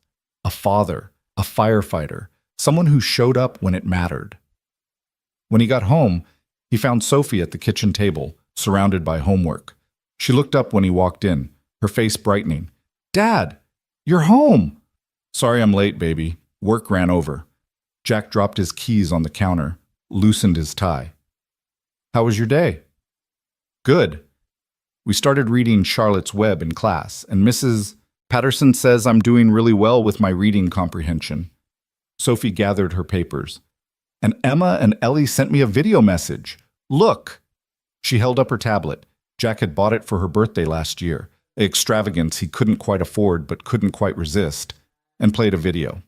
The twins appeared on screen, identical grins, talking over each other about a game they wanted Sophie to play with them this weekend. "Rachel invited us over again," Sophie said. "Can we go? Please?" Jack thought about his Thursday presentation, about the work that would pile up, about all the reasons he should say no. Then he thought about Sarah's words, filtered through Sophie. "The most important thing is that we're happy." "Yeah," he said. "Yeah, we can go." Sophie squealed and hugged him, and Jack held her tight, feeling the weight of the day finally lift. Thursday evening arrived too quickly. Jack drove to Lincoln Elementary with Diana beside him, both of them reviewing the presentation one last time. The school was a single-story brick building on the edge of town, surrounded by cornfields and a playground that had seen better days. Cars filled the parking lot. Apparently word had spread about the meeting, and parents were showing up in force. "Big crowd," Diana observed. "That's good, right?" "That's terrifying," Jack corrected, but he smiled to show he was joking, mostly joking. They set up in the cafeteria, rows of folding chairs facing a projector screen, the smell of institutional food lingering in the air. Superintendent Wallace met them at the door, looking anxious. "We've got about 90 parents coming," she said. "The school board is here too in the back row, And fair warning, Mr. Turner, there are some vocal critics in the crowd, parents who think this is government overreach or unnecessary fear-mongering. Noted. Jack straightened his tie, feeling the weight of expectation settle on his shoulders. We'll handle it. The cafeteria filled quickly. Jack recognized the type. Working families, farmers, small business owners, people who loved their kids fiercely and didn't trust outsiders telling them what to do. This would be a tough crowd. Superintendent Wallace called the meeting to order, gave a brief introduction, and then turned it over to Jack. He stepped to the front of the room, feeling 90 pairs of eyes on him, and took a breath. My name is Jack Turner, he began. 3 months ago, I pulled 15 children off a burning school bus. Some of you probably saw it on the news. What you didn't see was the 90 seconds before I got there. 90 seconds when those kids were trapped because the adults around them didn't know what to do. He had their attention. The room had gone completely quiet. I'm not here to scare you, Jack continued. And I'm not here to sell you something you don't need. I'm here because I'm a father, just like many of you. My daughter is 8 years old. Her name is Sophie. And every morning when I drop her at school, I trust that the people taking care of her know how to keep her safe. Not just on a normal day, on the worst day.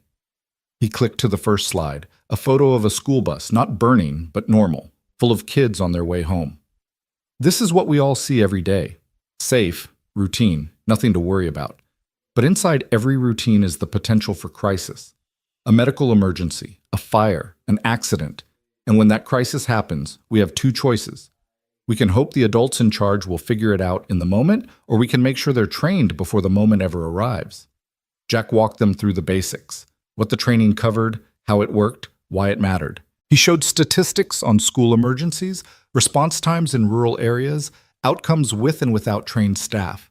But he kept coming back to the human element, to stories instead of numbers.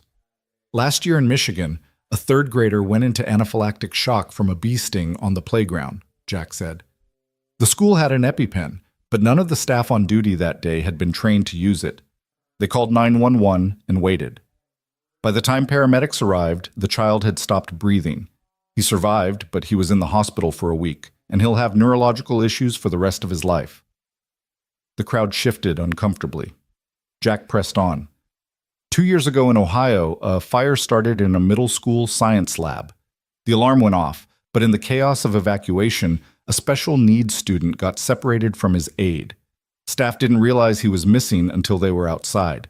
He hid in a bathroom, terrified of the noise and confusion. Firefighters found him unconscious from smoke inhalation. He died 3 days later. This is exactly what I was afraid of, a voice called out from the back. A man stood, 30s, wearing a feed store cap, arms crossed defensively. You're trying to terrify us into buying your services. No, Jack said calmly. I'm telling you the truth. These things happen. Not often, thank God, but they do happen. And when they do, training makes the difference between a scary story and a tragedy. My kids are fine, the man insisted. Schools have been running for 100 years without this kind of thing. You're right, they have. Jack nodded. And for 100 years, kids have died in preventable accidents because adults didn't know what to do. We wear seatbelts now because we learned they save lives. We have fire extinguishers because we learned they prevent disasters. This is the same thing, learning from past tragedies to prevent future ones. Another parent stood, a woman this time, younger, holding a toddler on her hip. My daughter is in kindergarten here. She's already anxious about being away from me. If you start drilling them on emergencies, won't that make it worse? That's a fair concern, Jack said, and that's why we don't drill the kids. We train the staff. Your daughter won't know anything is different except that her teachers are more confident, more prepared. Kids pick up on adult anxiety. If the adults are calm and trained, kids feel safer, not more scared. He clicked to a new slide, photos from a training session Diana had run last week with Myers Industries' internal security team. This is what our training looks like. It's practical, hands-on, focused on real scenarios. We're not teaching combat tactics or worst-case disasters. We're teaching how to use a fire extinguisher, how to perform CPR, how to coordinate an evacuation, how to communicate with emergency services. Basic skills that can save lives. And how much is this costing us? Another voice called out. The district's already broke. We can't afford fancy consultants. Superintendent Wallace stood, The cost is covered by a state safety grant that we've already been awarded. This training won't cost the district or taxpayers a single additional dollar. That shifted the mood in the room. Mutters of conversation, some nodding heads. Jack seized the moment. Look, I get it. You don't know me. You don't know if this is legitimate or just another person trying to profit off fear. So let me tell you who I am. Jack turned off the projector, stepped forward so nothing was between him and the crowd. I grew up in Riverside, 30 miles from here. Went to public schools just like your kids. My dad worked construction. My mom was a nurse. I became a mechanic because I liked working with my hands. Married my high school sweetheart, had a daughter, built a small business. He paused, the words catching in his throat. 3 years ago, my wife died of cancer. Left me with a little girl and a garage I could barely keep running. I was broke, exhausted, and barely holding it together. But I kept showing up because that's what you do when you're a parent. You show up. The room was silent now, completely focused on him. Answered questions. Diana demonstrated some of the training techniques, and by the end, even some of the skeptics were nodding along. When Superintendent Wallace called for a show of hands, who supported moving forward with the training, over 3/4 of the room raised their hands. Motion carries, Wallace said, looking relieved. Mr. Turner, it looks like we're moving forward with your program. Jack felt the tension drain from his shoulders, replaced by exhausted relief. They'd done it. They'd saved the contract and, more importantly, made a real case for why this work mattered. After the meeting, parents came up to shake Jack's hand, to thank him, to share their own stories of emergencies and close calls. The man in the feed store cap, Tom, his name turned out to be, approached last, looking embarrassed. I was rough on you earlier, Tom said, but I heard what you said about your wife, and I just wanted to say, I'm sorry. Lost my brother in a farm accident a few years back. Probably wouldn't have happened if someone had known proper safety protocols. I'm sorry for your loss, Jack said, shaking his hand, and thank you for keeping me honest. We need questions like yours to make sure we're doing this right. Tom nodded, satisfied, and left. Diana appeared at Jack's elbow, grinning. Boss, you were incredible. I've never seen someone win over a hostile crowd like that. It wasn't hostile, they were just protective of their kids. Can't fault them for that. Still, you did good. They packed up and drove back to Indianapolis, Diana chattering about how they should incorporate elements of tonight's presentation into their standard pitch. Jack listened with half his attention, the other half already thinking about Sophie, about getting home, about the weekend ahead. When he finally walked through his front door at 10:30, he found Sophie asleep on the couch, a book on her chest. Mrs. Chen sat in the armchair, knitting. She insisted on waiting up for you, Mrs. Chen said softly. Made it to 9 before she crashed. Thank you for staying with her. Jack pulled out his wallet, but Mrs. Chen waved him off. Put that away. After what you did, pulling those children from the bus, you think I'd charge you for watching your daughter? She gathered her knitting. That sweet girl is welcome here anytime. After Mrs. Chen left, Jack carefully lifted Sophie, carried her to her room, and tucked her into bed. She stirred slightly, mumbled, Dad? I'm here, baby. Go back to sleep. Did it go okay? The meeting? It went great. We're moving forward with the training. Sophie smiled without opening her eyes. Mom would be proud. Jack's throat tightened. Yeah, she would be. He kissed her forehead, turned off the light, and headed to his own room. But instead of going straight to bed, he sat on the edge and pulled out his phone, found Rachel's number and sent a text. Lincoln Elementary is a go. Thanks for believing I could do this. Her response came within seconds. Never doubted it for a moment. Congratulations, Jack. You're changing lives. Jack set his phone aside, feeling something settle in his chest, a sense of rightness, of being exactly where he was supposed to be, doing exactly what he was meant to do. It had been a long time since he'd felt that way. Since before Sarah got sick, probably. Since before life became about just surviving instead of actually living. Maybe Rachel was right. Maybe it was time to stop waiting for permission to believe in himself. Maybe it was time to accept that he'd earned his place here, that he deserved the good things happening, that he was allowed to be proud of what he was building. The weekend brought another dinner at Rachel's house, this time with Jack bringing steaks to grill and Rachel providing everything else. The The girls played in the pool while Jack manned the grill and Rachel brought out salad and sides. It felt domestic, comfortable, like something they'd been doing for years instead of weeks. Sophie's been asking if we can get a pool, Jack said, flipping a steak. I told her maybe someday when we have a yard bigger than a postage stamp. You're still in the rental? Rachel handed him a beer. Jack, with your salary, you could buy a house, a nice one. I know, I'm just... Jack paused, trying to find the words. It's the house we brought Sophie home to from the hospital, the house where Sarah lived. Moving feels like leaving her behind. Rachel was quiet for a moment. Can I tell you something? When my sister died, I kept her apartment for 2 years. Paid rent on a place I never visited, just couldn't let it go. It had all her things, all these pieces of who she was, and I thought if I got rid of it, I'd be erasing her. What changed? Emma asked me why her mom didn't have any pictures in our house, and I realized I'd been so busy preserving a shrine no one visited that I'd forgotten to keep her memory alive where it mattered, with her daughters. Rachel met his eyes. Moving doesn't mean forgetting, Jack. It means making room for new memories while honoring the old ones. Jack absorbed this, turning it over in his mind. Is it that obvious I'm stuck? You're not stuck. You're healing. There's a difference. Rachel smiled gently. But maybe it's time for the next step in that healing. Before Jack could respond, Sophie's voice rang out. Dad, come swim with us. I didn't bring... Jack started. Pool house has spare suits in every size, Rachel interrupted. Go, have fun. The steaks can wait. So Jack found himself in borrowed swim trunks, jumping into the pool with 4 shrieking girls, playing Marco Polo and having chicken fights and forgetting, for a little while, about everything except the simple joy of being present. Sophie rode on his shoulders, laughing harder than he'd heard her laugh in months, and when he caught Rachel's eye across the pool, she was smiling at him with an expression he couldn't quite read, but that made something warm bloom in his chest.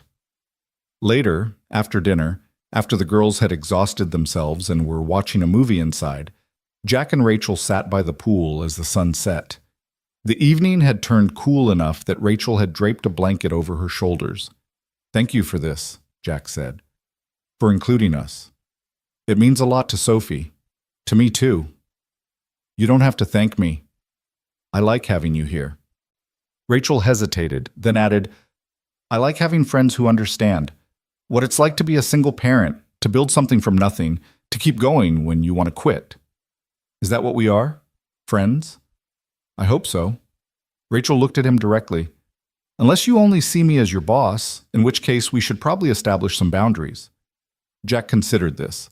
Their relationship had evolved beyond simple employer-employee weeks ago. They had coffee together most mornings, talked about things that had nothing to do with work, shared pieces of their lives that went deeper than professional courtesy. And moments like this, sitting by the pool, talking in the gathering dark, felt like something more than business networking. No, he said, you're not just my boss. You're a friend, a good one. Rachel's smile was genuine, reaching her eyes. Good, because I could use more of those. They sat in comfortable silence, watching the last light fade from the sky. Jack thought about what Rachel had said earlier about moving, about making room for new memories. Maybe she was right. Maybe it was time to stop clinging to a house that held as much pain as it did love. Maybe it was time to build something new. I think I'm going to start looking at houses, he said suddenly. Nothing huge, but something with a yard. Maybe room for that dog Sophie keeps asking about. Rachel turned to him, eyebrows raised. Yeah? Yeah, you're right. Moving doesn't mean forgetting, and Sophie deserves a fresh start. Hell, maybe I do too. I know a good realtor. I'll send you her information. Of course you do, Jack said, but he was smiling. The following weeks blurred together in the best way possible. Jack's division continued to grow. They landed 2 more school districts and started preliminary talks with a hospital network about staff training. Diana hired 2 additional trainers, both former first responders with teaching experience. The office that had felt too big 3 months ago now felt almost cramped with activity and purpose. Jack started house hunting, and to his surprise, Sophie embraced it enthusiastically. They looked at places every weekend, Sophie taking notes in a little notebook about which ones had the best yards, which ones had big enough kitchens, which ones felt like home. Rachel's realtor was patient with them, never pushy, understanding that this was about more than square footage and school districts. They found it on a Saturday in early November, a 3-bedroom craftsman on the edge of town, with a fenced yard and an oak tree perfect for a tire swing. It needed work. The kitchen was outdated, the bathroom needed updating, but the bones were solid and the price was right. Sophie walked through it once, climbed the stairs to what would be her room, looked out the window at the yard and turned to Jack with shining eyes. "This one, Dad. This is the one." Jack felt it too. Something about the house just felt right, like it was waiting for them, like it could be home. He made an offer that afternoon. It was accepted 2 days later. "We're really doing this," Jack said to Sophie that night as they celebrated with pizza. "We're moving." Sophie was quiet for a moment, then asked, "Can we bring Mom's things? Her photos, and the quilt she made, and her books?" "Of course, baby. We're bringing all of it. Mom's a part of our family, and she'll be part of our new home, too." Sophie nodded, satisfied. Then she grinned. "And can we get a dog now?" Jack laughed, the sound surprising him with its ease. "Yeah, Soph, we can get a dog." The closing took 3 weeks.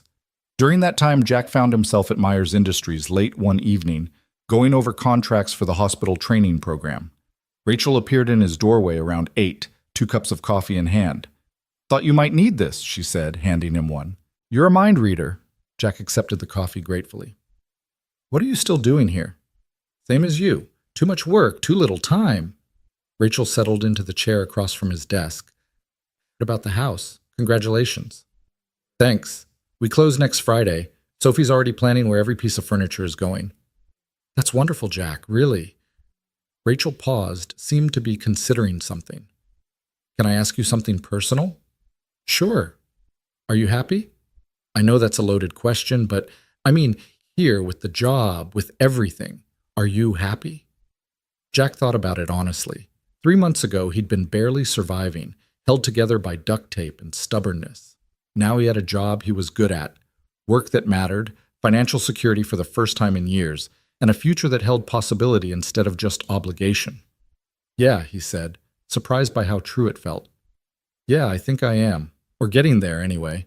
Rachel's smile was warm, almost proud. "Good. You deserve it. So do you. Are you? Happy?" "Getting there," Rachel echoed his words back. "For a long time after my divorce, after taking in the girls, I felt like I was just managing crises, building the company, raising kids, trying not to fall apart. But lately," she paused, choosing her words carefully.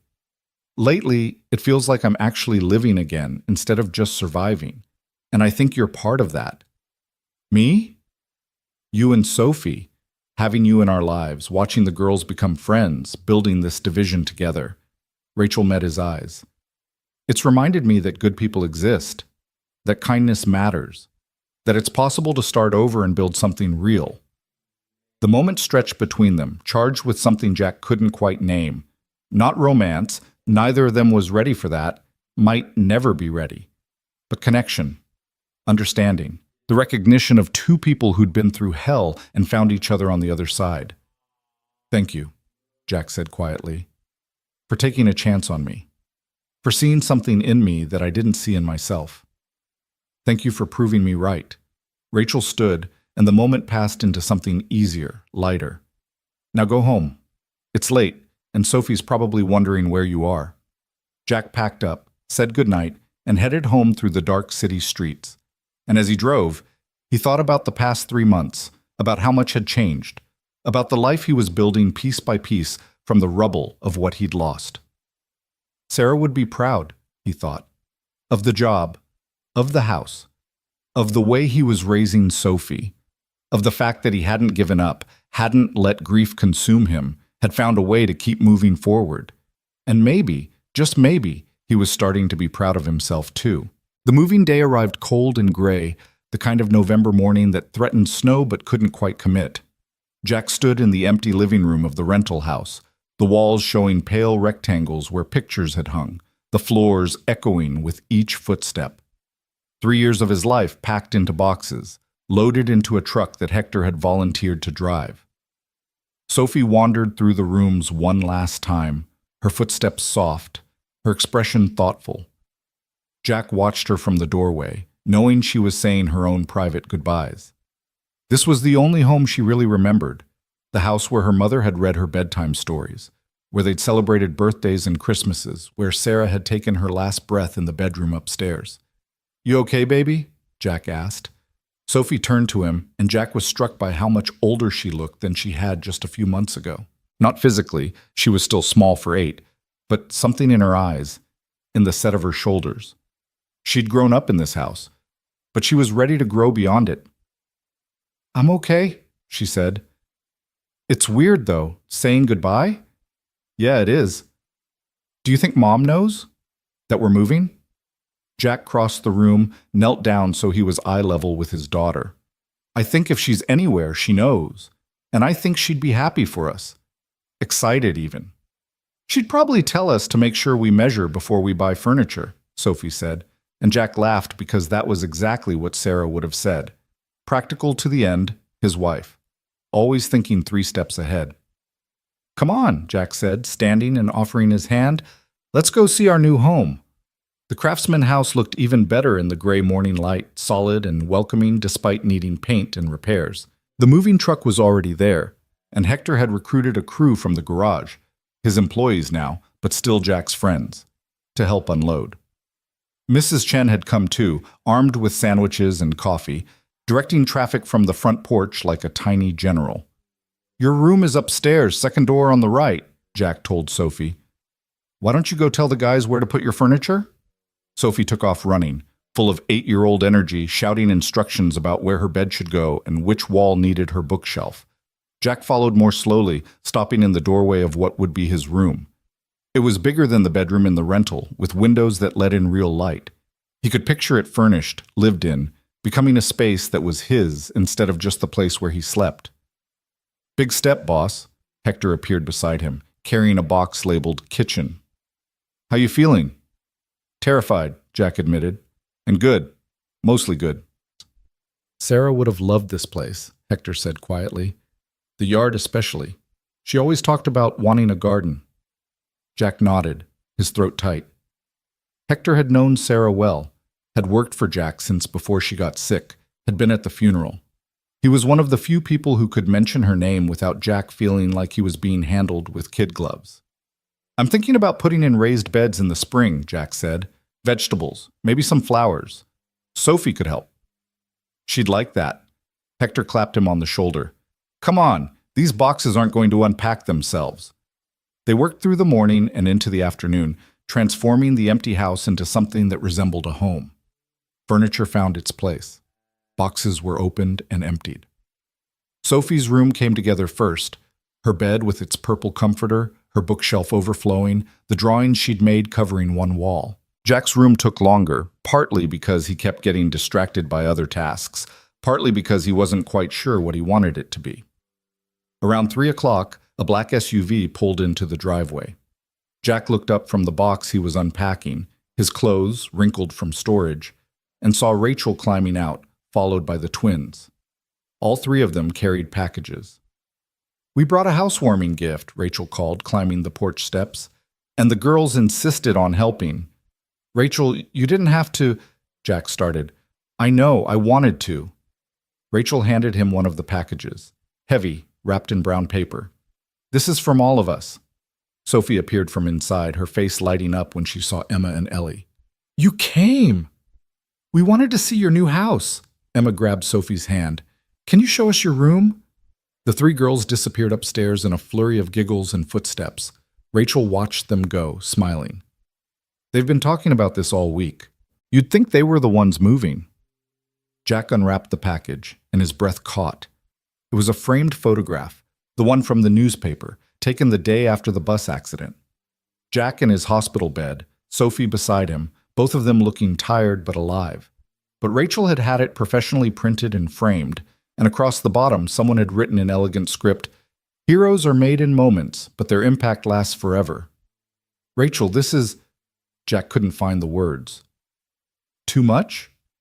Rachel's expression was uncertain. "I thought maybe you could hang it somewhere, a reminder of where this all started." "It's perfect." Jack met her eyes. Thank you.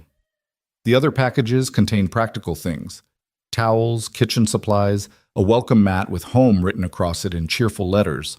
But it was the photograph Jack kept coming back to, kept looking at as the afternoon wore on. A moment captured in time, the fulcrum point where his life had pivoted from barely surviving to actually living. By evening, the moving truck was empty and most of the essential boxes were unpacked. The house looked lived in, comfortable, like it had been waiting for them all along. Mrs. Chen had left food, casseroles and pasta dishes, enough to last them the first few days. Hector and his crew had headed out, tired and satisfied. Only Rachel and the twins remained, the girls still playing upstairs with Sophie. "I should get them home," Rachel said, but she made no move to leave. She stood in Jack's living room, looking around at the space they'd created. "It looks good, Jack. Really good." "Thanks to everyone's help." Jack handed her a beer from the six-pack Hector had left behind. "I couldn't have done this without—" He gestured vaguely, encompassing the house, the job, everything. "Without you. Without all of it." Rachel accepted the beer, twisted off the cap. "You give me too much credit. You did the hard work. You gave me the opportunity. You earned it." Rachel took a sip, then added, "Can I tell you something? That day at the crash, when I saw you pull Ellie out of the bus right before it exploded, I thought I was watching you die. I thought I was going to lose both of them and you. And in that moment, I made a promise to myself that if you survived, if you made it out, I'd find a way to thank you, to repay what you'd done. You didn't owe me." "Let me finish." Rachel's voice was firm but kind. "I know you don't think I owe you anything. You've made that clear, but here's the thing. I didn't give you this job out of obligation. I gave it to you because after I made that promise, I spent weeks trying to figure out who you were. I called people, asked around, learned about your life, about Sarah, about the garage, about how you were barely holding on but never complained, never asked for help, just kept showing up." Jack felt exposed, vulnerable in a way he hadn't expected. No one had ever looked at his life that closely, had seen through the mask he wore to the struggle underneath. "And I realized," Rachel continued, "that you were exactly the person I needed. Not because you saved my daughters, though God knows I'll never forget that, but because you understand what matters. You understand that showing up is sometimes the hardest and most important thing you can do, and that's what this division needs. That's what I needed." The words settled between them, honest and raw. Jack took a long pull from his beer, buying time to compose himself. "I'm glad you found me then, even if it took a burning bus to make it happen." Rachel laughed, the tension breaking.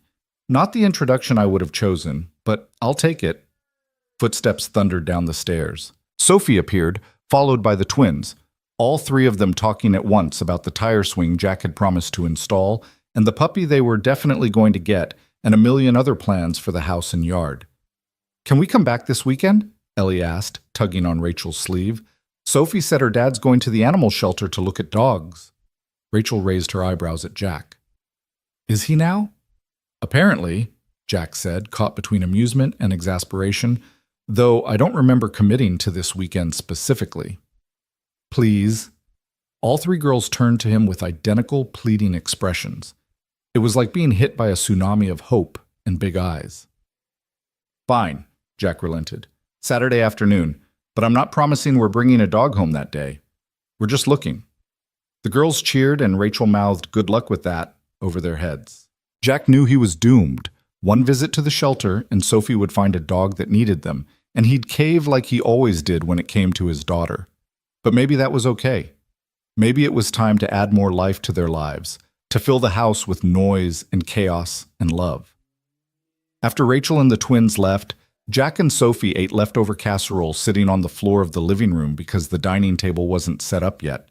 They talked about school and Sophie's friends and what color they should paint her room. Normal things, easy things, the kind of conversation Jack had missed during the years when everything was hard and heavy.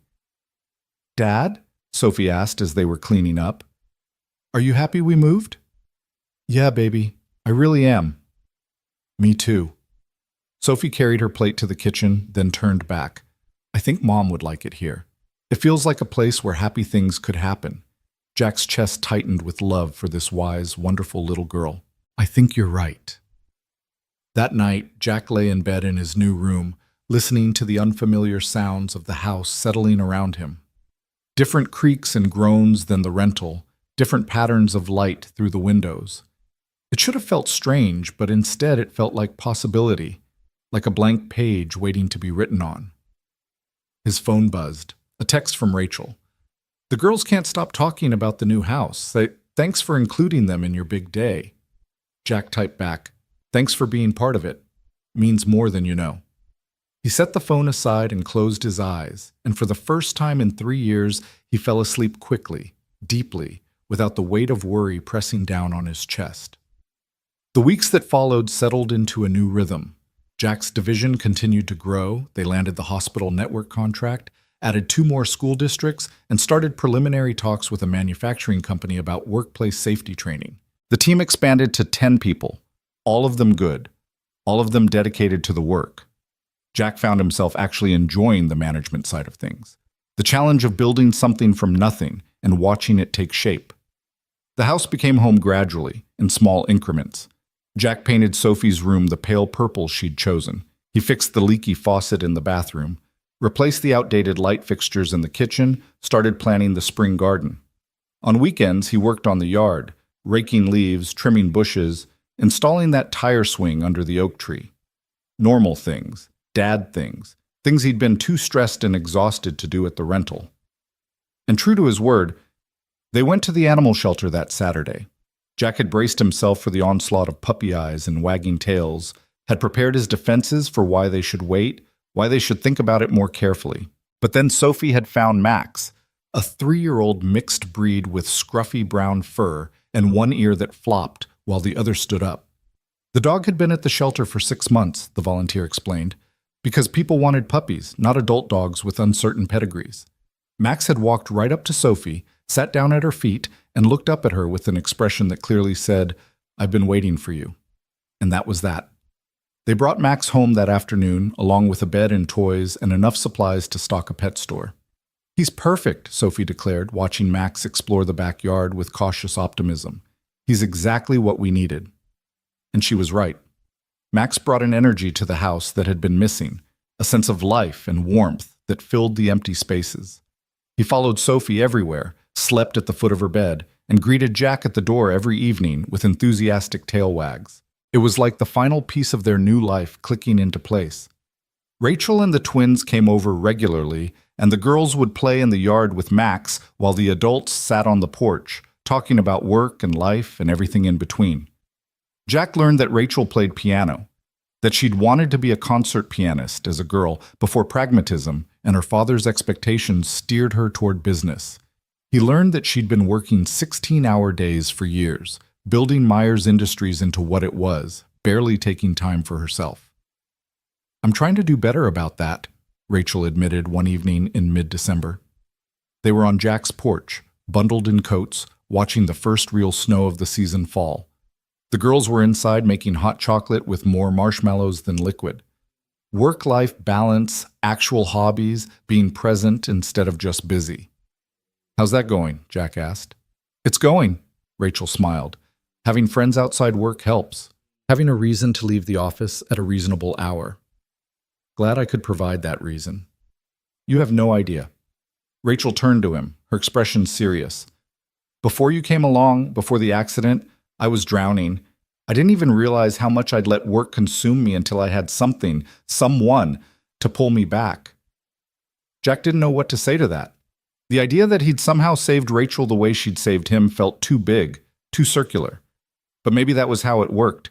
Maybe we all saved each other in small ways, just by showing up, by being present, by caring enough to pull someone back from the edge.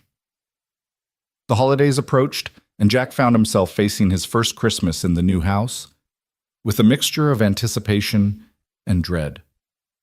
Christmas had always been Sarah's holiday. She'd loved decorating, baking, making everything magical for Sophie. The past 3 years, Jack had gone through the motions, putting up a tree because Sophie expected it, buying presents because that's what you did. But his heart hadn't been in it. This year felt different. Sophie wanted to decorate the house, wanted to bake cookies, wanted to make it special. And Jack found he wanted that too. wanted to create new traditions while honoring the old ones, wanted to fill the house with light and warmth and joy. "We should get a real tree this year," Sophie announced one evening at dinner. "A big one that smells like Christmas." "We always got real trees," Jack said. "I know, but the last couple years they were small, and you always looked sad when we decorated them." Sophie's voice was matter-of-fact, no accusation in it, just observation. "This year I want a tree that makes you happy." Jack reached across the table and squeezed her hand. "Any tree we pick together will make me happy." They went tree shopping the following Saturday, and somehow Rachel and the twins ended up coming along. What should have been a simple errand turned into an adventure, the girls running between trees, declaring each one perfect until they found the next one.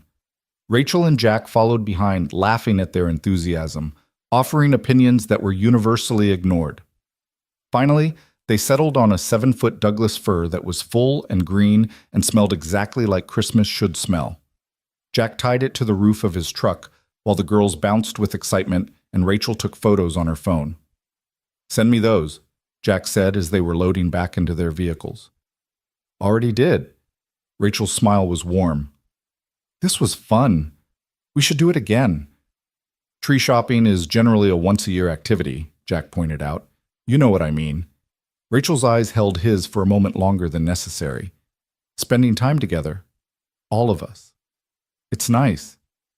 It was nice. That was the thing Jack kept coming back to as he drove home with Sophie singing Christmas carols in the back seat and a tree strapped to his roof. This was nice. His life was nice.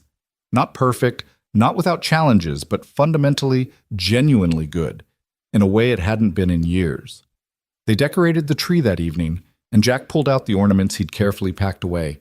The ones Sarah had collected, the ones Sophie had made in preschool, the ones that told the story of their family. He hung each one carefully, and Sophie helped, and they told stories about Christmas's past and plans for Christmas's future. "This one was Mom's favorite," Sophie said, holding up a delicate glass angel. She said it reminded her of her grandmother. "Your great-grandma Rose," Jack confirmed. "She gave that to your mom on their last Christmas together." Sophie hung it on a prominent branch, stepping back to admire it. "I wish I'd known her. Great-grandma Rose. She was a lot like your mom, kind, strong, always putting others first." Jack wrapped an arm around Sophie's shoulders. "She would have loved you so much." They finished decorating, plugged in the lights, and stood back to admire their work. The tree glowed in the darkened living room, casting warm light across the walls, making the house feel magical and lived in and loved. "It's perfect," Sophie whispered. "Yeah," Jack agreed, "it really is." Work at Myers Industries ramped up as the year drew to a close. Jack's division had exceeded all projections. They'd trained over 500 people, signed contracts worth millions, and established themselves as legitimate players in the emergency preparedness field. Rachel called a meeting in mid-December to discuss the year-end numbers and plan for the next year.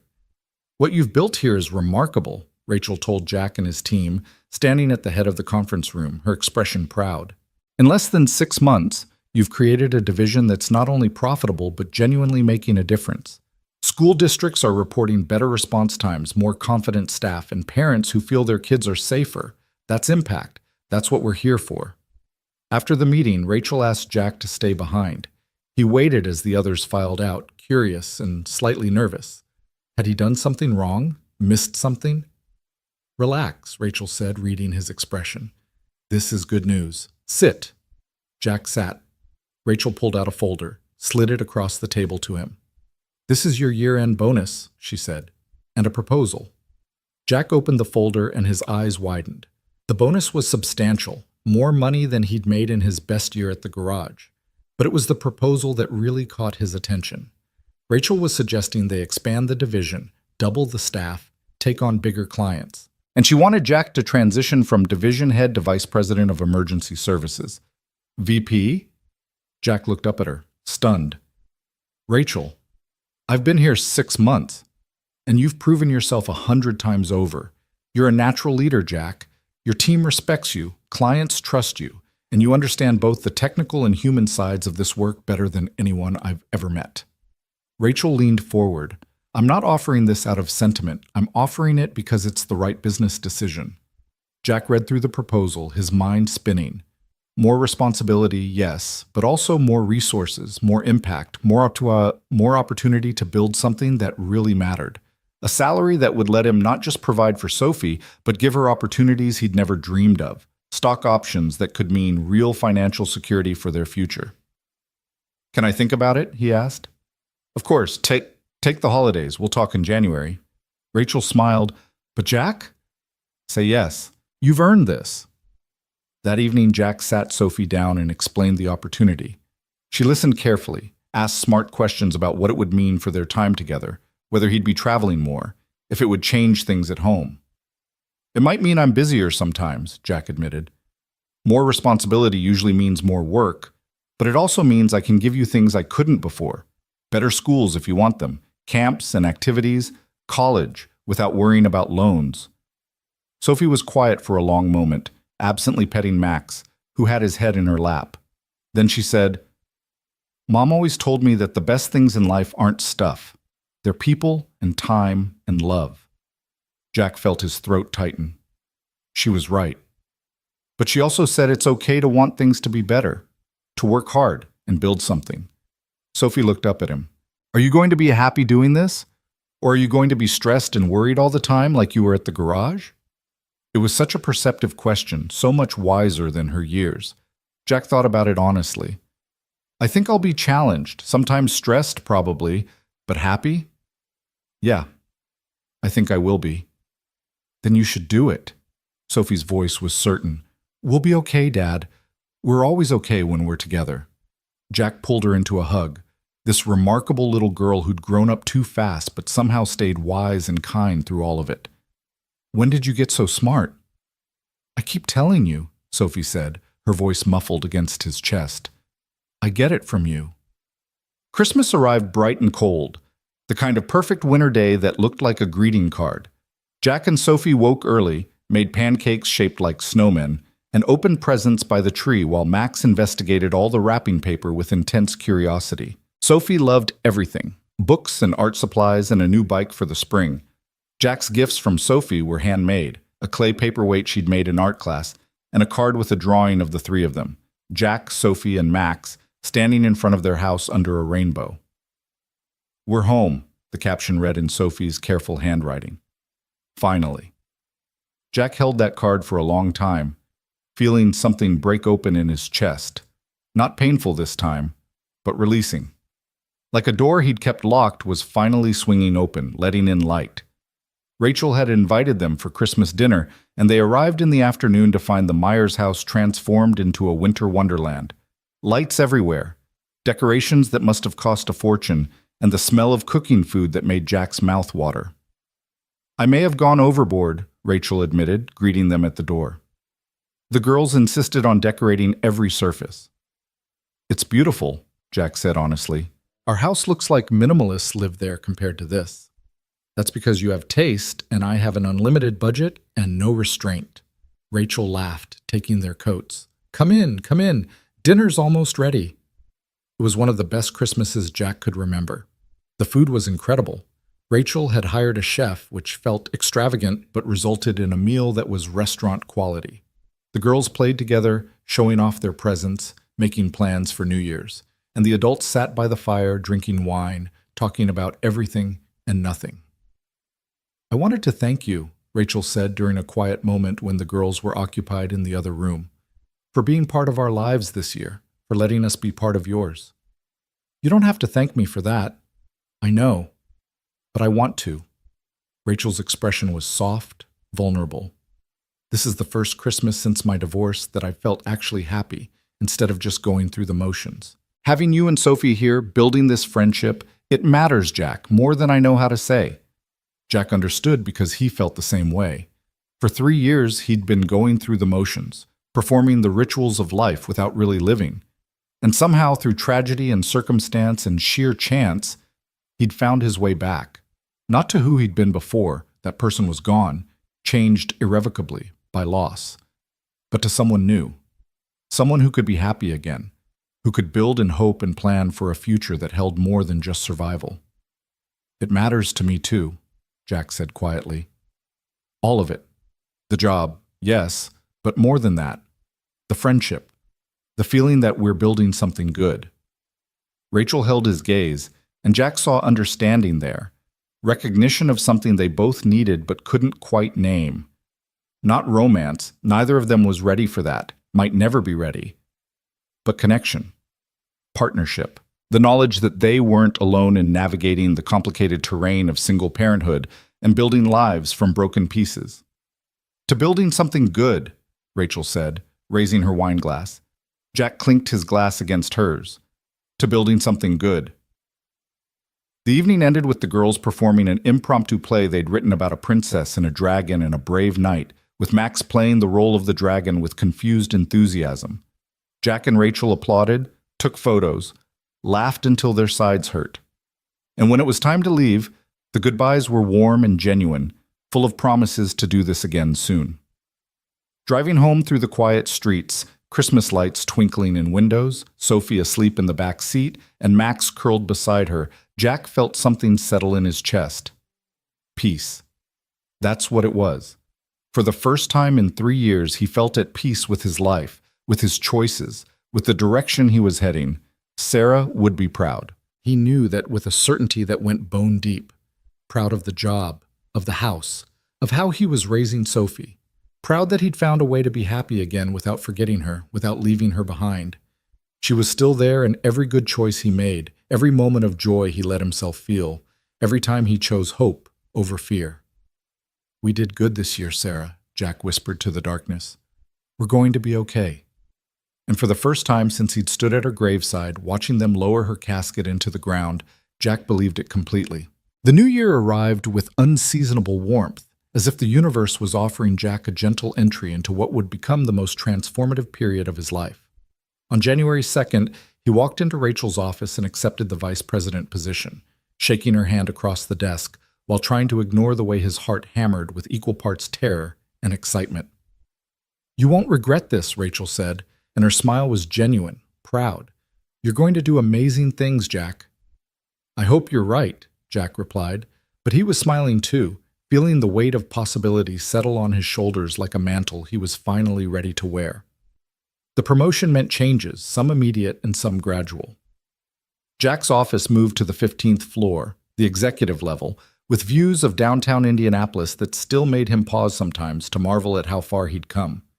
His team doubled in size as they brought on new trainers and administrative staff. The contracts grew larger and more complex, a major university system, a chain of hospitals, even preliminary talks with the state government about statewide emergency preparedness protocols. But the biggest change was internal, something Jack felt more than saw. He'd spent 3 years in survival mode, making decisions based on fear and desperation, always waiting for the other shoe to drop. Now, for the first time since Sarah's diagnosis, he was making choices from a place of strength, planning for a future instead of just trying to survive the present. It was liberating and terrifying in equal measure. Diana became his director of operations, a promotion she'd earned 10 times over with her dedication and skill. She hired 2 assistants and started developing a training certification program that could scale nationally. Hector called one evening to say the garage was doing well, that he'd hired 2 more mechanics, and was thinking about expanding into commercial fleet maintenance. Life was moving forward, pieces clicking into place, and Jack was learning to trust that maybe, just maybe, things could stay good. Sophie thrived in the new house, making friends in the neighborhood, bringing home report cards that made Jack beam with pride. She joined the school choir and started taking piano lessons, showing an aptitude that reminded Jack of Sarah's musical inclinations. Max grew from cautious shelter dog to confident family member, his tail always wagging, his presence a constant source of comfort and joy. And through it all, Rachel was there. Not hovering, not managing, but present. They fell into a routine of coffee most mornings, talking about work, but also about life, about the challenges of single parenthood, about the weight of responsibility and the unexpected moments of grace. Their friendship deepened into something Jack hadn't had since Sarah died, a true partnership, someone who understood him at a fundamental level. It was in late January when things shifted, subtle but unmistakable. Jack was working late on a proposal for the state contract, the office quiet around him, when Rachel appeared in his doorway with 2 cups of coffee and a tired smile. "Thought you could use this," she said, settling into the chair across from his desk with the ease of familiarity. "You're a lifesaver." Jack accepted the coffee gratefully. "This proposal is going to be the death of me. The state wants everything: comprehensive training, ongoing support, real-time response coordination, but their budget is barely enough to cover half of it. So get creative. That's what you're good at." Rachel sipped her own coffee, watching him with an expression Jack couldn't quite read. "You have a gift for making things work that shouldn't work on paper." "I learned that from 3 years of keeping a failing garage afloat," Jack said wryly. "You learned it from being you, from never giving up even when giving up would have been easier." Rachel paused, seemed to be weighing her words. "Can I tell you something? That day you came in for your first interview, I already knew I was going to offer you the job. The interview was just confirmation." Jack looked up, surprised. "You knew?" "I knew, because I'd spent 3 years remembering the mechanic who'd fixed my car in the middle of the night and refused payment. 3 years wondering what kind of person does that, what drives someone to help a stranger without expecting anything in return. And when you saved my daughters, when I realized you were the same man—" Rachel's voice caught slightly. "I knew I'd found someone rare. Someone who understands that the measure of a person isn't what they achieve, but who they help along the way." The words hung between them, heavy with meaning Jack wasn't sure he was ready to examine. He set down his coffee cup carefully, trying to find a response that wouldn't cheapen what Rachel had just shared. "I'm just trying to do right," he said finally. "By Sophie, by the people who count on me. That's all I've ever tried to do." "I know, that's what makes you who you are." Rachel stood, and the moment shifted back to something easier, lighter. "Go home, Jack. The proposal will still be here tomorrow. Sophie needs her dad, and you need sleep." She was right, of course. Jack packed up his laptop and headed home, but her words stayed with him during the drive, during the quiet evening with Sophie, during the hours he lay awake staring at the ceiling. Something was changing between him and Rachel, something he couldn't quite name but could feel building like pressure before a storm. It wasn't romance, or not just romance. It was recognition, understanding, the slow, careful building of something that could become whatever they needed it to be. February brought Sophie's 9th birthday, and Jack threw her a party at the house with a dozen screaming kids, pizza, and a cake shaped like Max that Sophie declared was the best cake in the history of cakes. Emma and Ellie were there, of course, and Rachel stayed to help manage the chaos, laughing as kids ran through the house playing some complicated game that seemed to involve a lot of shrieking and zero discernible rules. "This is what childhood should look like," Rachel said, watching the girls disappear upstairs in a pack, loud and messy and full of joy. "It's definitely loud," Jack agreed, picking up abandoned paper plates. "I'm going to be finding cake frosting in weird places for weeks." "Worth it, though." Rachel grabbed more plates, helping him clean. "Look at her face. When was the last time you saw Sophie that happy?" Jack looked toward the stairs where Sophie had gone, and his chest tightened with love and gratitude. Rachel was right. This was what he'd been fighting for through all the hard years. Moments like this, where his daughter could be a kid, could be carefree and joyful, and surrounded by friends who loved her. "Thank you," he said to Rachel, "for being part of this, for bringing Emma and Ellie into her life. She was lonely before, I think. I didn't realize how much until now." "She wasn't the only one," Rachel said softly, and when Jack met her eyes, he saw understanding there, the same recognition he'd been feeling. They were both lonely, both building lives from broken pieces, both learning to trust that good things could last. The moment was interrupted by a crash from upstairs, followed by Sophie's voice calling, "It's okay, nobody's hurt. Well, Max is confused, but he's fine." Jack and Rachel looked at each other and burst out laughing, the tension breaking into something warm and easy. They climbed the stairs together to assess the damage. Apparently someone had knocked over a lamp while demonstrating a cartwheel, and the rest of the party passed in controlled chaos that somehow never quite tipped into disaster. Later, after the guests had left and Sophie was crashed on the couch in a sugar coma, Rachel lingered in the doorway while Jack cleaned up the last of the party debris. "I should go," she said, but she didn't move. "Let you have your evening." "You don't have to rush off." Jack straightened, wadding up a trash bag. Unless you have somewhere to be? The twins are at my sister-in-law's for the night. She's been wanting more time with them. Rachel leaned against the doorframe, her expression thoughtful. So no, nowhere to be. Stay for dinner then. I'm just going to order Chinese, nothing fancy, but there's plenty. Rachel hesitated, and Jack could see her weighing something, making a decision. Finally, she nodded. Okay, yeah, I'd like that. They ordered too much food, Jack's usual habit, born from years of never quite knowing when he'd be able to afford the next meal, and ate at the kitchen table while Sophie snoozed in the living room and Max begged shamelessly for scraps. The conversation flowed easily, touching on work and the kids and a new book Rachel was reading. But underneath it all, Jack felt that same undercurrent of something shifting, changing, becoming more than it had been. Can I ask you something personal? Rachel said as they were cleaning up the takeout containers. Sure. Do you ever think about dating again? I mean, it's been 3 years since Sarah passed, and you're young, Jack. You have a whole life ahead of you. The question caught Jack off guard. He rinsed a plate slowly, buying time to formulate an answer. Sometimes, but honestly, between Sophie and work and just learning how to be okay again, I haven't had the energy to think about it seriously. Would you want to? Eventually, I mean. Jack turned to face her, studying her expression. She looked genuinely curious, not judgmental or pushing. I don't know. Maybe. If I met someone who understood my life, who got that Sophie comes first, who didn't expect me to be someone I'm not. He paused. What about you? Do you think about dating? Rachel laughed, but it was tinged with sadness. Sometimes, but my track record isn't great, and finding someone who isn't intimidated by a woman who runs a company and raises 2 kids alone, she shrugged. It's not easy. Most men either want to fix me or resent that I don't need fixing. You don't need fixing, Jack said firmly. You're doing an incredible job with the girls, with the company, with everything. So are you. With Sophie, with the division, with rebuilding your life. Rachel met his eyes, and Jack saw something vulnerable there, something that made his heart skip. Maybe we're both doing okay on our own. Maybe we are, Jack agreed quietly.